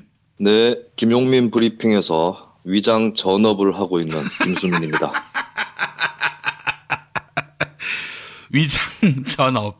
원래 위장 전입을 읽어야 하는데 위장 전업이라고 했었죠. 박근혜 씨 2007년 대선 후보 때 이명박 비판하려다가. 예, 근데 그 양반이 말실수라고 생각했던 것들이 하나둘씩 사실이 아닌가. 예를 들면 지하경제 활성화. 예, 이것도 지금 사실로 드러나고 있죠. 네. 양성화가 아니라 활성화시키겠다는 것이. 그래서 위장 전업도 위장 전입의 말실수가 아니라 모종의 의미가 있는 건 아닌가. 어떻게? 글쎄요, 그건 잘 모르겠는데 김용민 브리핑에서의 저의 포지션을 보니까 이것은 위장 전업이다. 예. 알 수가 있을 것 같습니다. 예. 우리 김수민 의원님이 아주 굉장히 풍자 능력이 출중하셔가지고 이거 한국 정치의 보배가 될 것 같다 이런 생각이 듭니다. 그런가요? 저는 좀 제가 이제 최근 거의 한 달 동안 PD님한테 견제도 받고 했었는데 저는 제가 생각했을 때 지난주 방송이 굉장히 재밌었다고 스스로도 그렇게 생각이 됐어요. 근데 반응이 별로 없고 해서 가만히 생각해 보니까 제가 이제 김용민 PD님이 저한테 견제를 하실 필요가 없다. 저는 이미 두 사람한테 앞길이 막혀 있다라는 생각을 했습니다. 두 사람 누굽니까? 그분들이 일부러 제 앞길을 막고 있는 게 아니고요. 그냥 막혀 있는 거죠, 제가. 그 두 사람은 김프로와 정상근 기자입니다. 네. 제 출연분이 금요일 밤에 업데이트가 되잖아요. 근데 이튿날 날이 밝으면 그분들 출연분이 올라오면서 제가 자연스럽게 묻혀버리는. 그렇진 않아요. 다운로드를 보면은 결코 묻히거나 혹은 금요일 2부가 홀대되거나 그렇진 않습니다. 오해하지 마시고 본인의 역량 부족을 이런 식으로 타이밍으로. 그래서 저는 이제 김용민 브리핑 내에서 어떤 마이너리티나 매니아층을 결집하는 쪽으로 그런 식으로 앞으로 진행을 할 생각이고요. 전략을 잘 짜셨습니다. 기대가 되고요. 내일 11월 12일 전 국민의 민중 총궐기가 예정돼 있는데 어떻습니까? 지금 대구 경북 분위기는 어때요? 글쎄요, 제 느낌엔 좀 저강도로 끓는? 그래서 언제쯤 분기점을 만날 것 같긴 하고요. 일단은 서울 집중 집회의 기대를 여기서도 거는 분들이 많이 계시고 저도 지난주에 사실 서울에 올라갔었는데요. 내일 토요일에도 서울에 일단 올라가서 청와대 인근 집회의 재미를 만끽할 예정입니다. 그러시군요. 정말 내일이 아마 한국 정치, 한국 역사의 중대 분수령이 될 것이다. 이런 관측이 많은데요. 국민들이 변수가 된다는 것이 참 오랜만의 일입니다. 아마 광우병 촛불 시위 이후에 최고가 될 것 같은데 한국사의 중대한 국면을 국민의 손으로 넘겼으면 좋겠네요. 국민의 뜻에 맞게 말이죠. 자, 오늘 어떤 이야기 해볼까요? 요즘 최순실 사태 계속 있는데 지난 2주간 제가 말씀을 드렸었고 또 트럼프 당선 또 터졌습니다. 저는 이거를 또 예측을 해서 동네 친구한테 내기를 이겼는데요. 이런저런 국내외 정세 급박하게 돌아가는데 일부 국민들한테 당장에 급한 일이 닥쳐 있습니다. 다음 주에 수능이 있죠. 우리 청취자 중에서도 아마 치시는 분들 계실 거고요. 청소년뿐만 아니라 아마 여러 사연으로 치시는 분들이 또 계실 것 같은데요. 오늘은 수능시험 법과 정치 과목 대비 겸 또 세간의 화두인 국무총리 임명권에 대해서 두 가지 얘기를 좀 해보도록 하겠습니다. 20년 전인데 1996년에 수능사상 역대급 사건이 한 번 있었습니다. 이 사건은 라디오 역사상 역대급 사건이기도 한데요. 당시 신해철의 FM 음악도시라는 프로그램이 있었습니다. 자정에서 새벽 2시까지 하는 심야 프로그램인데 청취율이 대단히 높았었는데 거기 보면 생각을 찾는 사람들이란 코너가 있었어요. 그해 수능 전날 밤에 여기서 고 신해철 씨가 동물학교 이야기라고 하는 우화를 읽어줍니다. 그런데 그 다음날 수능 영어 시험에서 그게 영어 지문으로 출제가 돼버린 겁니다. 진짜요? 네. 이게 지문이 되게 길고요. 문제가 2개나 딸려있는 그런 지문이거든요. 그래서 수능 전날에 이걸 들은 사람들은 이거 해석할 필요도 없이 곧바로 2문제를 풀어버린 거죠. 그래서 수능 끝나고 나서 FM 음악도시 청취자 게시판이 난리가 나고 신해철 씨가 그때 내가 또 사회적 무리를 일으켰다 이런 얘기를 했었습니다. 다음 주 수능인데 제가 우연하게 수능에 나올 문제를 발설하는 그런 일은 없을 것 같긴 하지만 제가 특별히 한 문제 정도는 맞힐 확률을 좀 높여드리겠다. 이게 선택 과목이죠. 법과 정치라는 과목이 있는데 여기 매번 출제되는 분야가 있습니다. 그중 하나로 권력구조. 이게 수능 치시는 분들 아니라도 정치제도에 관심 있는 청취자분들한테 도움이 되면 좋겠고요. 그리고 앞으로 제가 여기서 더 심화해서 몇 번 더 말씀을 드릴 기회가 또 있을 것으로 보여집니다. 이게 이제 권력구조 문제라고 하는 것이 이제 우리가 흔히 알듯이 의원 내각제와 대통령제 이렇게 돼 있는 건데요. 일단 이 구분에 대해서 제가 좀 말씀들을 드리겠습니다. 대통령이 있다고 해서 대통령제고 없다고 해서 의원 내각제인 것은 아니다. 일단 요 착각을 피해 나가야 되고요. 예컨대 독일은 의원 내각제인데도 대통령이 있죠. 그래서 이게 핵심은 의회가 직접 행정부를 다스리는, 그래서 사실상 의회와 행정부가 통합되어 있는 것이 의원 내각제고요. 반대로 의회가 행정부를 직접 다스리기보다는 견제 감시하는 성격이 강하다. 분리형 대리형이라고 볼 수 있는 게 대통령제입니다. 그래서 달리 말해서 기관 통합형이냐, 기관 분리형이냐, 이게 핵심이다. 그렇게 보시면 될 것 같고요. 그리고 당연히 대통령제라고 해서 반드시 행정부와 국회가 완전히 분리되는 건 아닙니다. 우리나라가 대표적인 사례인데 국회의원이 총리나 장관을 할 수 있게 돼 있고 또 총리 임명 시에 국회 동의를 받아야 합니다. 이게 한국 대통령제의 내각제적 특성이라고 볼 수 있는데 다만 의회가 뽑은 수상이 아니라 국민이 직선한 대통령이 행정부를 지휘하고 의회가 이걸 견제 감시하는 그림이기 때문에 굳이 나누면 한국도 대통령제라고 볼 수 있는 거고요. 그리고 대통령제에서는 대통령이 법안에 대해 거부권을 행사할 수 있는데 반면 의원 내각제에서는 총리나 내각이 국회에서 통과한 법안에 대해서 거부권을 갖지 않습니다. 왜냐하면 이거는 자기가 자기를 거부하는 셈이 되니까. 그 대신에 총리나 내각이 의회를 해산하거나 의회가 거꾸로 총리나 내각을 갈아치우는 건 쉽게 되어 있는 이런 것이 또 의원 내각제라고 볼 수 있겠죠. 그러니까 자기가 자신을 결정한다라는 취지겠고요. 대통령제는 반대로 의회 통과 법안을 거부는 할 수 있고 대신에 대통령이 의회를 함부로 해산시키기는 어렵게 돼 있거나 불가능하게 돼 있습니다. 그래서 요컨대 대통령제는 기관 분리형이기 때문에 행정부와 의회가 서로에게 책임을 그다지 지지 않고 서로 견제 감시하는 관계다. 반대로 행정부가 의회가 이제 서로에게 책임을 많이 지는 유형이 의원 내각제다. 요거를 유념하시면 아마 그 문제는 좀 수월하게 준비를 하실 수 있겠고요. 그리고 이제 국회에서 제1당이나 과반 정당이 정권을 잡는 게 의원 내각제인데 어떤 정당이 다른 정당을 누르기 위해서 또 다른 정당과 손을 잡는 연합 정치를 해서 여러 정당이 정권에 참여하는 연립 내각이 이루어질 수 있고요. 그래서 의원 내각제는 여러 정당이 정권을 잡는 연립 내각이 등장할 가능성이 대통령제보다 높다. 이런 항목이 또 출제가 될 수가 있습니다. 또 의원 내각제는 타협의 정치를 해야 될 필요성이 조금 더 높고요. 타협이 깨지면 언제든 내각이 바뀌거나 선거를 다시 하는, 그러니까 좋게 말하면 역동성이 있고 다양성이 있는, 나쁘게 말하면 불안할 수도 있고 책임 소재가 분명하지 않을 수 있다. 반면 대통령제는 행정부를 국회가 견제 감시하기 때문에 서로 상당히 대립할 수 있지만 의원 내각제에 비해서는 서로에게 함부로 어떻게 할 수 없는, 그래서 좋게 말하면 안정성, 나쁘게 말하면 경직성이 더 커지는 제도라고 요약할 수 있겠습니다.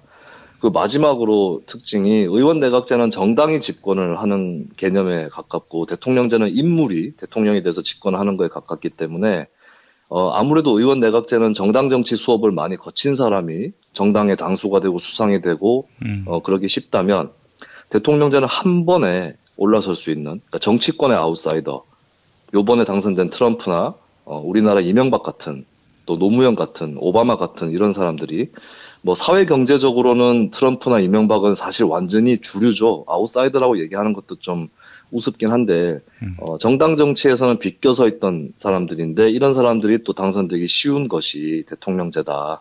이렇게 보실 수 있겠습니다. 그리고 정말 주의할 점은 세상의 모든 의원 내각제가 혹은 세상의 모든 대통령제가 어떤 특징을 가지는 건 아니지만 상대적으로, 비교적으로, 경향적으로 그렇다. 수능 문제를 풀 때는 어떤 유형은 반드시 그렇다. 이렇게 못을 박는 게 아니라 비교적 이런 경향이 있다라고 전제를 해두시는 게 좋습니다. 예를 들면 2008년도에 있었던 2009년 수능 문제 중에서 권력구조 관련 문제가 나왔었는데 요게 복수정답 논란에 휩싸인 적이 있었습니다. 현실에서 예외적 사례가 있어서 그래서 저는 그때 이거는 일단 복수정답으로 처리를 하는 게 맞다라고 주장을 했지만 당국에서 받아들이진 않았거든요. 무슨 자격으로? 글쎄 말입니다. 자신들의 출제 의도라든가 그런 것에 비춰서 이제 복수정답이라고 볼 수 없다라고 본 것 같아요. 하여튼 이럴 때 손해는 결국 수험생이 보는 거니까요. 명심하셔야 될 거는 이제 예외적 경우가 현실에 있다고 해도 시험지에 출제된 모델은 어떤 전형적인 것으로 상정을 하시고 반드시 그렇다 이렇게 보기보다는 비교적 이런 경향이 있다 전제를 하시고 최대한 안전한 답을 고르시는 게 중요한 부분이 되겠습니다. 아무튼 수능 치실 분들 잘 준비를 하시면 좋겠고요. 오늘 미처 못 드렸던 얘기나 또 좀 심화된 부분 이런 것들은 다음 기회에 반드시 또 말씀을 드리도록 하겠습니다. 그리고 오늘도 한광욱 청와대 비서실장한테 가는 메시지가 저한테 이번에 2개나 도착을 했습니다. 예, 첫 번째 메시지를 열어보도록 하겠습니다. 내가 담벼락에다 대고 욕이라도 하시라 그랬는데 내가 요즘 니네 집 담벼락에다 대고 욕을 해요. 네, 그분의 이번 주에도 메시지입니다. 그리고 두 번째 메시지가 또 도착을 해 있습니다. 네, 안녕하십니까. 대통령의 제부, 전영의 남편, 공화당의 신 총재입니다. 한광욱 비서실장을 보니 많은 허점들이 보이는군요. 차라리 김수민 씨가 우리 처형한테 국무총리감을 천거하는 게 낫겠습니다. 네, 최근에 김어준의 파파이스 들으신 분들은 누구신지 아실 것 같은데요. 네, 제가 이분들의 응원에 힘입어서 국무총리 얘기를 좀 해보도록 하겠습니다. 그 박근혜 씨는 뭐 분명하게 대통령직에서 물러나야 됩니다. 근데 저는 좀 스스로 물러날지는 저는 부정적이에요. 두 가지 이유가 있는데 박근혜 씨는 하야할 힘이 없는 것 같고요. 예, 힘이 있어야 내려올 수 있지 않을까. 그리고 이 사람이 하야하는 방법을 알겠나 이런 생각도 듭니다. 네, 문제 해결 능력이 있을까? 근데 저는 사실은 조기 하야는 중요한 건 아니라고 생각을 해요. 예, 막다른 골목까지 몰아서 탈탈 털어버려야 된다. 약간 시간이 필요할 수도 있다는 생각이 들고 제 목표는 박사모가 미칠 지경이 돼서 차라리 우리를 때려달라. 이렇게 애원하면서 막 어버이연합이 청와대로 진격을 하고 예, 요 정도까지 몰아쳐야 된다라고 저는 보고 있습니다. 그건 의외로 간단할 것 같은데요. 그 돈을 안 주면. 그렇군요. 그분들이 무슨 주의 이념 이런 걸로 뭐 움직이는 분들 같진 않아 보이고. 아하, 그렇군요. 돈 없이 지지하는 분들이 정말 미칠 지경이 되는 그런 사태까지는 가야 된다. 예, 저는 그렇게 봐요. 그래서 저는 이게 대놓고 얘기해도 될 것 같은데 사실 현재로서는 하야각보다는 저는 탄핵각이 보입니다. 네, 그렇게 갈 수밖에 없지 않을까 이런 생각도 드는데요. 근데 다만 어떤 사태로 가든 총리는 좀 정해놔야 된다 이런 생각들이 좀 있으실 것 같아요. 근데 이게 야당들이 이런 얘기를 자꾸 하니까 좀 무리가 생기는 것 같고 국민 여론 사이에서 바로 나오는 게 좋지 않을까 그렇게 생각을 하고요. 이거는 아까 말씀드렸던 그 의원 내각제 이 방식의 국정 운용이 당분간 불가피하다는 얘기가 되겠죠. 또 아까 말씀드렸지만 대통령제의 경우에 행정부와 의회가 분리되는 경향을 띠지만 대개는 의회가 대통령을 탄핵할 수가 있습니다. 이건 뭐냐? 대통령제든 의원 내각제든 의회가 대통령보다 우위란 얘기입니다. 그래서 국회 결정이 현 시국에서 중요한 거고요. 박 대통령이 퇴진 의사가 있는 것 같으면 그러면 조기 대선까지 2달 혹은 약간 더 해서 걸리는 거고 무리 없이 그냥 대선 관리를 하면 되는 거고 국회는 대통령직 이상으로 상당히 중요한 기관이니까 이 경우에는 저는 그냥 정세균 국회의장이 총리를 하는 게 맞다고 봐요. 겸직이 가능할까요? 겸직은 불가능하게 되어 있습니다. 국회법상으로. 근데 다만 이미 국회에서 총리를 모아서 뽑아놓은 사람이기 때문에 제가 뭐 다른 이유로 뭐 지지를 하거나 그래서 얘기를 하는 건 아니고요. 하지만 대통령 진로가 매우 불투명한 상황이기 때문에 저는 이건 국민에 대한 항복 문서다라고 생각을 하고 무소속 국회의장보다 오히려 야당에서 색깔이 진한 정치인을 총리로 알아서 임명하는 게 맞다고 봅니다. 그런 다음에 이제 대통령이 하야하면은 그 다음에 직무대행을 할 수 있도록 하자 이런 얘기죠. 네, 근데 대통령이 하야 생각이 없으니까 그러면 이제 당신이 하야 생각이 없다면 최소한 이선 후퇴라든가 이건 최소한 해야 되기 때문에 그래서 오히려 국민에 대한 항복이라는 의미로 야당에서 정치인을 구해서 총리로 임명을 하는 게 맞다라는 거고요. 저는 이해찬 의원이 적격이라고 봅니다. 제가 뭐 이해찬 의원을 지지해서 하는 얘기는 절대 아니고요. 몇 가지 이유가 더 있는데, 뭐, 김종인, 손학규, 김병준 이런 사람들보다 색깔이 진한 것도 있고, 첫 번째는 교육부 장관과 책임 총리 경험이 있는 분입니다. 두 번째는 마침 지역구가 세종시예요. 예, 실무적으로 용이한 측면이 있을 수 있고요. 그러네요. 네. 세 번째는 이 사람이 인상파입니다. 예. 이 시국에는 인상파가 필요합니다. 예, 이해찬 씨의 관상은 대통령 관상은 아닌데요. 제가 봤을 때. 근데 이런 인상을 갖고 있는 사람이 나는 대통령한테 휘말릴 일이 없다. 이런 신호를, 얼굴로 신호를 주시는 분이죠. 예, 이게 농담 같지만 제법 중요한 내용이고, 현 시국에 대단히 필요한 마스크일 수 있다라고 생각을 합니다. 그래서 하여튼, 저는 더불어민주당이 뭐 자꾸 총리직 가지고 뭐 얘기할 필요도 없다고 생각을 하고, 뭐 그러지 않기로 한 것 같은데요. 지금 사태가 좀 비상시이기 때문에 국민은 적어도 박 대통령한테 요구할 수 있다. 라고 생각을 합니다. 그런 의미에서 제가 한 명 예를 들어서 꼽아보면서 요구를 한 거고요. 어쨌든 박근혜가 퇴진을 하면 하는 대로, 버티면 버티는 대로 총리 문제는 중요성이 있고, 어떤 경우든 내각제적인 운용 방식을 택할 수밖에 없다. 그래서 현재 상황상 야당이나 국회가 발벗고 나서서 뭐 총리를 추천하기는 어렵기 때문에 박근혜 씨가 알아서 기어야 한다. 예, 이런 취지로 말씀을 드린 거고요. 저는 결국에는 일단 촛불, 예, 이 촛불이 검찰 수사부터 과도내각, 조기 대선까지 다 떠안고 있다. 이건 분명한 사실인 것 같고, 그래서 내일 토요일에 광장에서 여러분 뵙는 것을 고대하고 있습니다. 네. 인간까지 해주셨습니다, 오늘. 예. 예. 정말, 우리가 그만한 민주시민으로서의 교육을 제대로 받지 못하고 사회에 진출하지 않습니까? 괜히 또 그런 거 가르치면은 그 아이들 데모할까봐 이렇게 잘 학교에서 제대로 교육하지도 않고 말이죠. 예, 정말 중요한 날입니다. 내일 우리 김수민 의원도 서울에 오신다고 하니까, 구미에 계신 분이 서울에 오는데 이 수도권 살면서 안 오면은 그건 정말 그렇죠. 예, 구미에서 서울 거리보다 가까운 분들은 의무적으로 다 광장에 모여 주셨으면 좋겠습니다. 네, 그렇습니다. 제가 그것을 압박하기 위해 네, 경부선 열차를 타고 예, 싹 쓸면서 올라가도록 하겠습니다. 쓸면서 싹 데리고 올라와 주시기 바라겠습니다. 예, 자, 김수민 의원님 내일 광장에서 뵙겠습니다. 네, 감사합니다. 내일 뵙겠습니다. 어머님, 아버님 오래오래 건강하세요. 개업 축하합니다. 온세다 잠드소서. 결혼을 축하합니다. 형부, 우리 언니 반품은 안 됩니다. 차장 승진하신 주과장님, 주차장 되신 거 축하해요. 우리 같이 산 게 벌써 7년이나 됐네.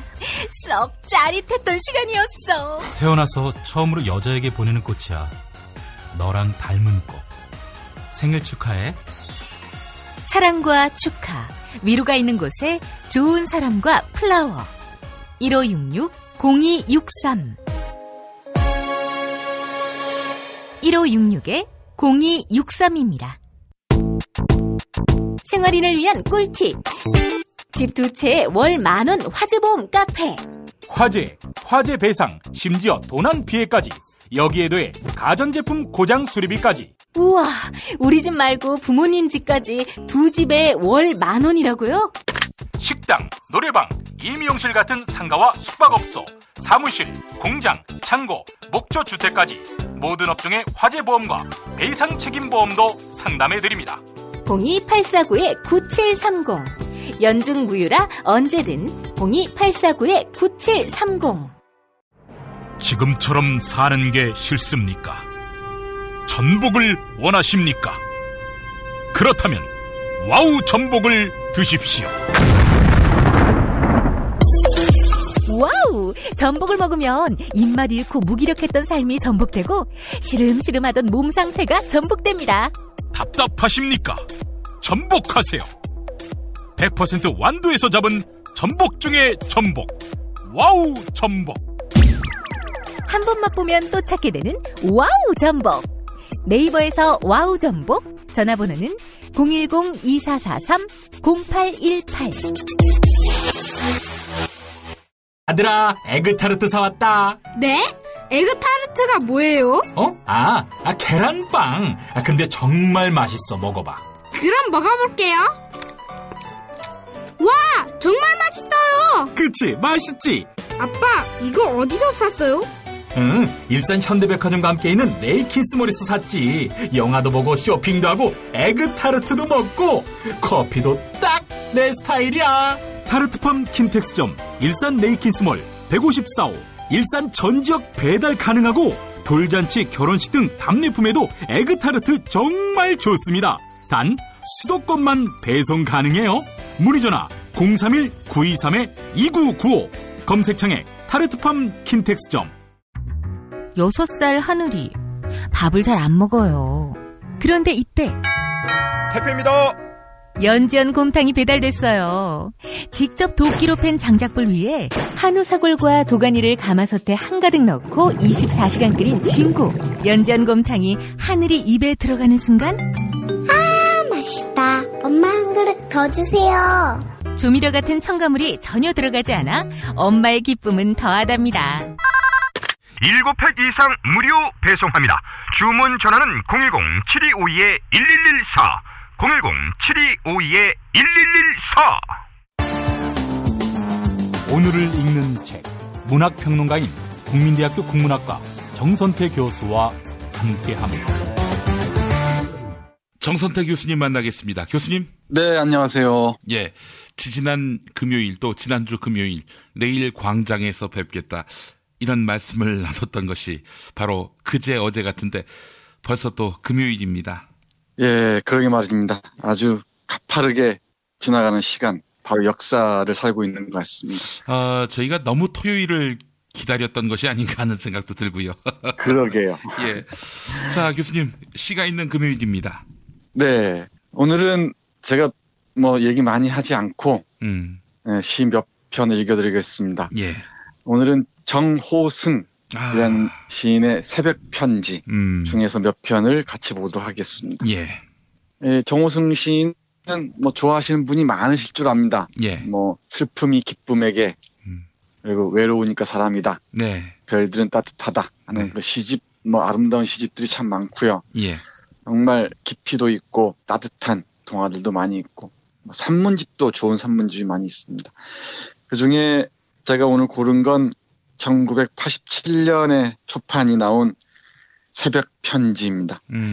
이 새벽 편지가 87년에 나와서 그런지 모르겠지만은 어떤 역사와 싸우는 사람들, 또 죽음의 문제, 혁명의 문제에 대해서 얘기한 시들이 여기저기 보입니다. 혹시 김 PD 잘 아실지 모르겠는데 붙이지 않은 편지라는 그 노래 아시죠? 김광석 씨가 부른 노래 아닙니까? 맞아요. 그 김광석 씨가 부른 붙이지 않은 편지가 시가 2편이 있는데, 예. 그 중에 하나가 바로 이 시집 새벽 편지에 실려 있습니다. 풀잎은 쓰러져도 하늘을 보고 하는 시 있죠? 바로 그 시가 실려 있는 시집입니다. 우리 87년 87 항쟁은 잘 아실 테고요. 늘 이 시인들도 87 항쟁을 통과하면서 예. 4.19를 생각했던 것 같습니다. 예. 그 중에 4.19를 얘기하면은 김주열 열사를 흔히 생각하죠. 예. 그 중에 또 어머니를 생각하지 않을 수가 없죠. 예. 우리 전태일의 어머니, 이소선 여사 생각하듯이. 예. 이 시인이 쓴 시편 중에 김주열의 어머니, 김주열 열사의 어머니의 입을 빌어서 쓴 편지 하나 있습니다. 어느 어머니의 편지. 먼저 읽어보겠습니다. 예. 주열아, 내 아들아, 지금 살아있으면 40이 되었을 보고 싶은 내 아들 주열아. 내 나이 딱 40 한창일 때 너를 잃은 뒤 봄이 가고 또 봄이 가고 지금은 경기도 시흥 땅 과천, 세상 모르는 주공 아파트 차가운 벽 속에 갇혀 박 대통령 죽던 해에 뇌졸중으로 쓰러진 내 형 광렬이의 요강을 들고 올해도 찾아오는 봄을 맞이했구나. 내 눈에 박힌 최루탄은 아직도 이 늙은 애미 가슴 속에 박혀 있는데, 내가 사는 하늘과 민주의 나라, 내가 사는 바닷과 평화의 나라에는 민주꽃이 피느냐 상여꽃이 피느냐. 이제사 진달래꽃 피면 무엇하느냐고 이 땅의 젊은 산에 울었사더니 올봄에는 과천 땅에 진달래는 피는구나. 주열아, 보고 싶은 내 새끼야. 아들 잃고 영감 잃고 살림마저 망해버린 애민, 이제 4월의 어머니가 아니야. 너는 민주의 꽃, 4월의 눈물, 애미는 먼 산 아지랑이만 바라보며 4.19 때 배운 담배만 피워문다. 아이고 마산 시민들 다 들어보소. 우리 주열이 우리 아들 온달 같은 내 새끼 반달 같은 내 새끼 좀 찾아주소. 제발 좀 찾아주소. 칠성하듯 울부짖던 그날이 올 때마다 파령제 넘어 남원 땅 우비상 기슭 4월의 언 땅 위에 너를 묻은 뒤 내 무덤가에 쭈그리고 앉아 찍은 빛바랜 사진 한 장 들여다보면 이제는 애미의 눈물도 말랐구나. 마산시장 저놈 죽이고 나 죽을라요. 부둣과 다리 밑 나무숲 골목마다 마산 앞바다 물이라도 다 퍼올려 너를 찾아 헤매던 그날 그때 애미는 평생 흘린 눈물을 다 흘렸구나. 그래 주혜라 내 새끼야. 하포만 바닷속이 그 얼마나 추웠느냐. 최루탄 박혀 울던 내 맑은 눈동자 이제는 아프지 않단 말이냐. 밤 소나기 쏟아지던 4월의 밤 마산에서 남원으로 관도 없이 맨몸으로 파령째 넘으며 울지 않았느냐. 너를 실은 지프차가 동네 밖을 돌아갈 때 마지막 가는 내 얼굴 한번 보지 못하고 바다에서 건져 올린 내 운동화장만 끌어안고 애미는 울고 또 울었구나. 지금도 날 부르는 내 목소리 들리는데 내 사진 가슴에 안고 울며 가던 학생들, 내 관에 꽃다발 놓아주던 그 남원 여고생. 이제는 널 만난 듯 보고 싶구나. 올해도 수유리에 백목련은 피는데 아들아 주여라 내 새끼야. 서러운 내 무덤가에도 봄은 오느냐. 4월의 푸른 땅, 푸른 하늘 위로 혁명처럼 봄은 또 오고 있느냐. 이렇게 마무리됩니다. 이 김주열 열사의 어머니의 편지 형식의 시가 절절합니다. 마지막에 4월의 푸른 땅, 푸른 하늘 위로 혁명처럼 봄은 또 오고 있느냐. 이 편지가, 이 목소리가 11월 추운 가을날에 아주 청청하게 울리는 것 같습니다. 예. 그리고 또 한편의 시, 우리 김 PD가 자주 볼 수유리 4.19 무덤을 찾았던 것 같습니다. 예. 이 수유리에서 하는 시 읽어보겠습니다. 예. 국화 한 송이 그대 무덤 앞에 놓고 간다. 양심의 꽃이 되라고, 자유의 꽃이 되라고, 가슴에 꽃 한 송이 품고 자라고, 황토길 따라 쓸쓸히 흩어져간 메스의 길을 따라 그대 무덤 앞에 놓인 나를 두고 간다. 언제 다시 올지 모를 혁명의 길을 도봉을 바라보며 쓸쓸히 간다. 하는 시도 있습니다. 네, 60년 4월, 80년 5월, 그리고 다시 2016년 11월을 이렇게 맞이했습니다. 내가 우리 애청자분들께 많은 얘기를 하고 싶은데 오늘은 얘기하지 않겠습니다. 그냥 시로 제 얘기 대신하겠습니다. 산새와 낙엽이라는 시입니다. 최루탄을 쏘자 낙엽들은 흩어졌다. 최루탄을 쏘자 산새들은 피를 흘리며 날아갔다. 어두운 골목길에 숨어있던 바람은 군화 발자국 소리를 내며 달려오고 세상에는 한동안 눈이 내리지 않았다. 나뭇잎에 햇살이 빛나는 위대한 순간에도 한 사람의 손으로 모든 사람의 눈을 가리는 밤은 깊어. 최루탄을 쏘자 낙엽은 흩어졌다. 최루탄을 쏘자 산새들은 또다시 피를 흘렸다.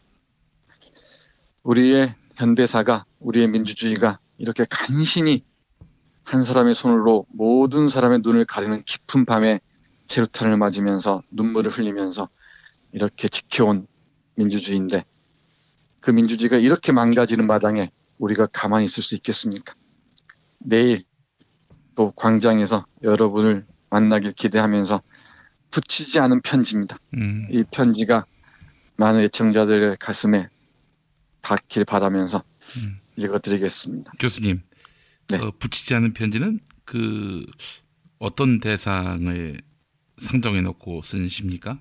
이 민주주의를 위해서 죽어간 많은 사람들, 그리고 그 함께하지 못한 부끄러움, 그리고 살아남은 자의 슬픔까지를 다 아우르는 것 같습니다. 이 시집에 붙이지 않은 편지라는 시가 2편이 실려 있습니다. 같은 제목이. 예. 그 중에 2번째 시편 읽어드리면서 마무리하겠습니다. 예. 붙이지 않은 편지. 풀잎은 쓰러져도 하늘을 보고 꽃 피기는 쉬워도 아름답긴 어려워라. 시대의 새벽길 홀로 걷다가 사랑과 죽음의 자유를 만나 언 강바람 속으로 무덤도 없이 세찬 눈보라 속으로 노래도 없이 꽃잎처럼 흘러 흘러 그대 잘 가라.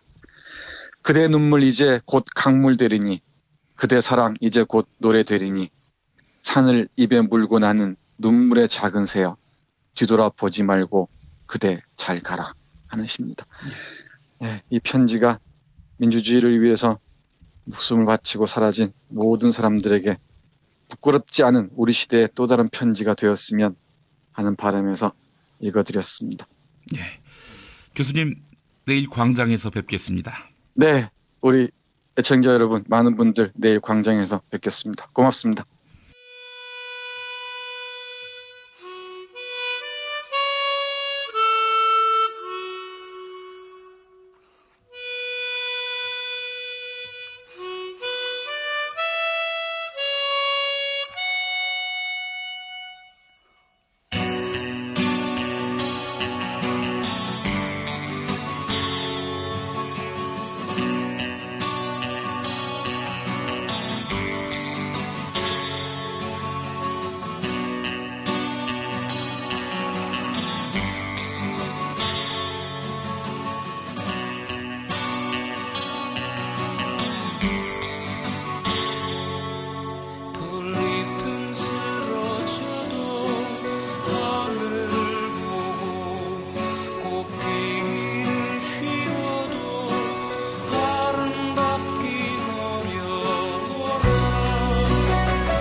서로 돕고 이끌어주는 문자당.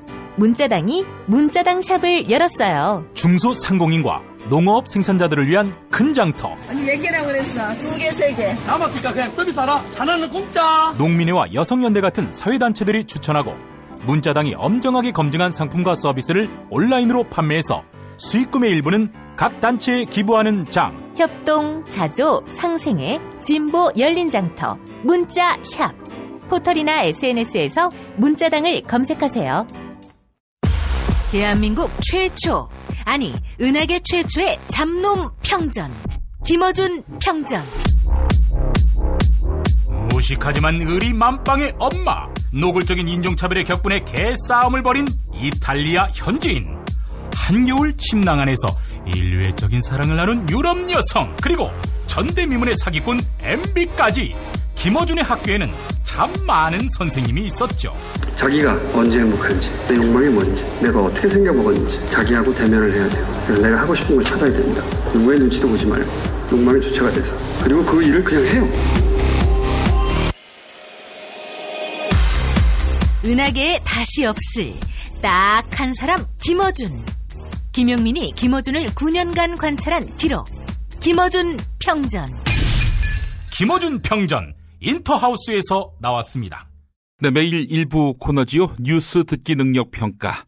도서출판 플랜즈에서 협찬하는 취업보다 스타트업을 드리고 있습니다. 취업보다 스타트업은 인도 청년들의 창업 이야기를 다루고 있는 책인데요. 스타트업이 궁금한 예비 창업자 청년들에게 실질적인 조언서가 될 책, 취업보다 스타트업.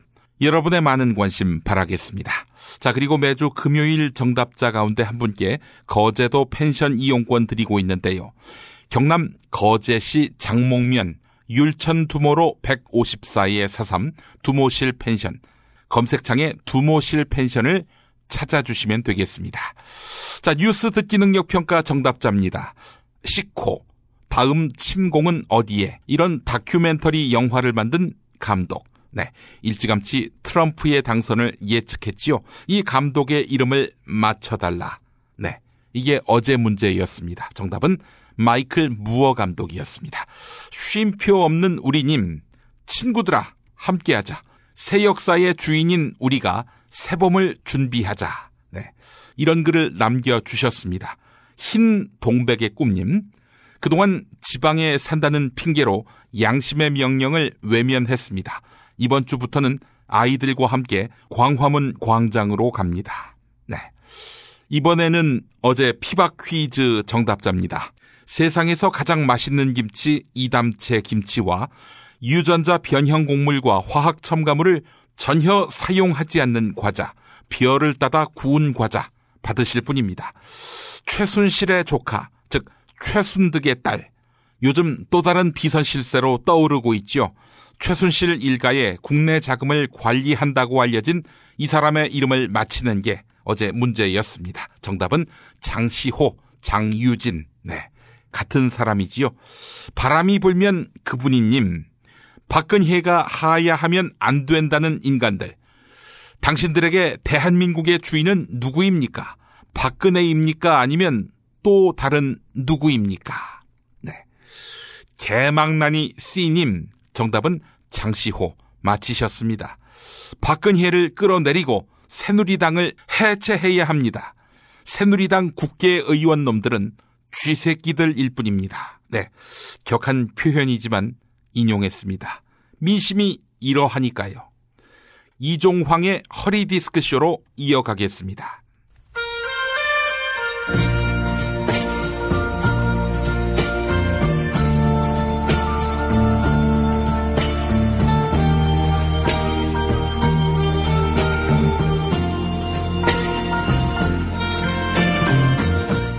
여러분 안녕하십니까? 여러분의 DJ 이종황입니다. 이종황의 허리디스크쇼, 여러분의 신청곡과 사연으로 함께하는 시간입니다. 오늘은 상류층만 상대한다는 안티에이징 전문병원 차르병원에서 일하셨던 보톡스 의사님이 사연 보내오셨습니다. 읽어보겠습니다.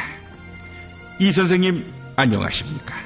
저는 로열 패밀리, 상류층만 상대하는 안티에이징 전문 의사 보톡스 의사입니다. 저는 그동안 청와대에 드나들면서 만성 피로에 시달리던 박수근혜 씨를 보필했습니다. 이분은 얼마나 까다로운 환자였는지 위가 안 좋은데도 위약을 안 드시고 위 내시경을 할 때도 두 눈을 부릅뜨고 마취도 하지 않았습니다. 이건 팩트입니다. 대신 마그네슘 주사, 무뇌랄 주사, 교미노틴 주사 등 영양 주사만 찾으셨습니다. 생각 없이 만날 실실 웃고 다녀도 성격은 아주 까탈스럽기 이를 데 없습니다. 그런데 자존심이 상하는 건 명색이 제가 보톡스 전문 의사인데 박수근혜 씨는 보톡스를 다른 의사에게 맞았습니다. 어느 날 제가 박수근혜 씨 오른쪽 입 옆에 멍자국이 있어서 보톡스 맞으셨어요? 라고 물어봤습니다. 그건 누가 봐도 보톡스 멍자국이었습니다. 그런데 갑자기 청와대 주치의가 저를 발로 뻥 차는 거 아니겠습니까? 아니, 제가 병 걸리셨어요? 라고 한 것도 아닌데 저를 발로 차다니. 그 심한 모멸감을 느꼈지만 세무조사 등 좆될까봐 꾹 참았습니다. 게다가 요즘 저에 대한 흉흉한 소문이 돌고 있습니다. 제가 박수근혜 씨에게 프로뽀뽕 주사를 맞췄다나 뭐라나, 이 심지어 스브스의 그런데 말입니다 라는 프로그램에서는 2주에 걸쳐서 특집 방송을 준비한다고 알리고 있습니다. 제가 이러려고 박수근혜 씨 팔뚝에 주사를 맞췄나 자괴감이 들고 있습니다. 이 선생님, 저는 프로뽀뽕을 다룬 적이 없습니다. 언론 보도를 보니 박수근혜 씨에게 보톡스를 맞춘 작자가 프로뽀뽕도 다뤘다고 합니다. 이런 망할 자식을 보았나. 사회 지도층 의사의 명예가 바닥으로 떨어지고 있습니다. 얼마 전 뱀선하라는 작자도 의사의 명예를 팔아먹지 않았습니까? 이 선생님, 의사의 명예를 회복하고 존경받을 수 있는 방법 어디 없겠습니까? 네, 이런 안타까운 사연을 보내오셨습니다. 요즘 존경하는 의사, 네, 찾아보기 힘들지요. 비용원에 갈 때는 누구나 의사를 장사치로 보고 불신하는 풍조마저 생겼습니다. 의사들이 명예를 회복할 수 있는 방법, 네, 이렇게 해보면 어떨까요? 감히 돈 없고 못 배운 백성들이 사회 지도층 의사들에게 대들 수 있는 건 의사들이 진료를 너무 안 아프게 해서 그런 면도 없지 않습니다. 국가의 수장인 박수근혜 씨마저 위내시경을 마취 없이 하는데 우매한 백성들은 편하게 마취해서 수술 받고 내시경하고 그러지 않습니까? 앞으로 의사들이 진료를 할 때 마취제를 쓰지 않도록 하는 겁니다. 그렇게 되면 백성들은 제발 마취제를 사용하게 해달라며 의사들에게 무릎 꿇고 애원하지 않겠습니까? 이렇게 되면 감히 의사들을 무시할 수 없겠죠. 네? 그럼 개복수술할 때는 어떻게 하냐고요? 최순실세나 에마 유라가 수술을 받으면 이 사람들도 마취 없이 수술해야 하냐고요? 그러다가 산채로 부검당하면 어떡하냐고요? 알겠습니다. 그렇다면 이 방법은 어떨까요? 의혹을 제기하는 백성들의 건방진 주둥아리를 막아버리는 겁니다. 어떻게 하냐고요? 보톡스 주사를 입술에 집중 시술하는 겁니다. 입술이 팅팅 불어버리면 그 주둥아리를 함부로 놀리지 못할 거 아니겠습니까? 아니면 프로뽀뽕을 과다 투여해서 정신을 해롱거리게 만들어 버리는 겁니다. 이렇게 정신 나간 백성들은 차기 대통령으로 또다시 박수근혜 씨 같은 사람을 찍게 될 것입니다. 뭐 18대에 이어서 19대도 그레이트 박이 대통령 한 번 더 하는 거 나쁘지 않을 겁니다. 네, 의사들이 무슨 불법으로 미용 시술하는 돌팔이냐고요? 박수근혜 씨가 또 집권하는 방법은 프로뽀뽕보다는 국뽕이 더 효과적이라고요? 야, 이 일부 정신 나간 의사 새끼들아, 무당에 호빠 선수도 모자라서 의사놈들이 국정을 농단해? 이 등신 새끼들아, 사회 지도층이랍시고 고위층에 빌붙어서 이권사업 따내고 사정기관 이용해서 마음에 안 드는 사람을 3년 넘게 괴롭히고 출세에 눈이 멀어서 의사의 양심 팔아먹고 백남기 농민 그리고 유족을 능멸하고 국민들을 장사수단으로 보고 등쳐먹고 의료사고 저질러 놓고도 피해자들 괴롭히고 히포크라테스 선서는 폼으로 읽는 거냐? 암기 깨나 잘해서 출세한 돈벌레 같은 새끼들. 하여간 이런 어처구니 없는 사연은 즉각 처리해야 합니다.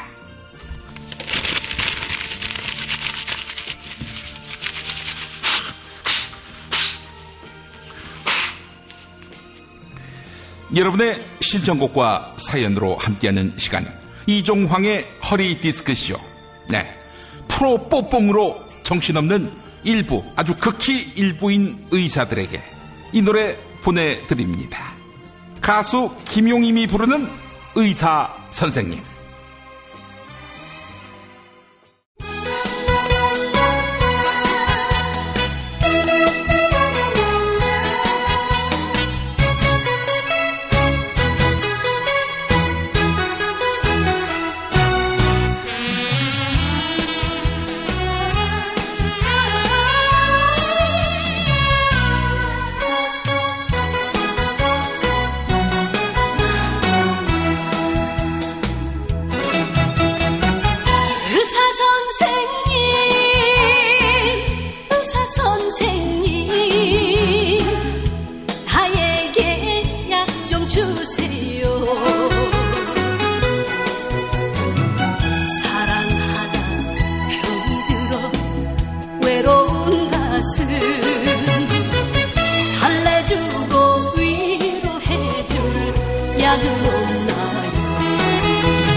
좀 고쳐주세요.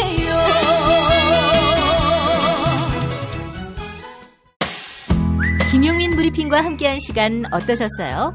다음 시간에도 보다 바르고 알차며 즐거운 정보로 여러분을 찾아가겠습니다. 팟캐스트 포털 팟빵에서 다운로드하기, 구독하기, 별점 주기, 댓글 달기로 응원해주세요. 잊지 마세요. 다운로드하기, 구독하기, 별점 주기, 댓글 달기.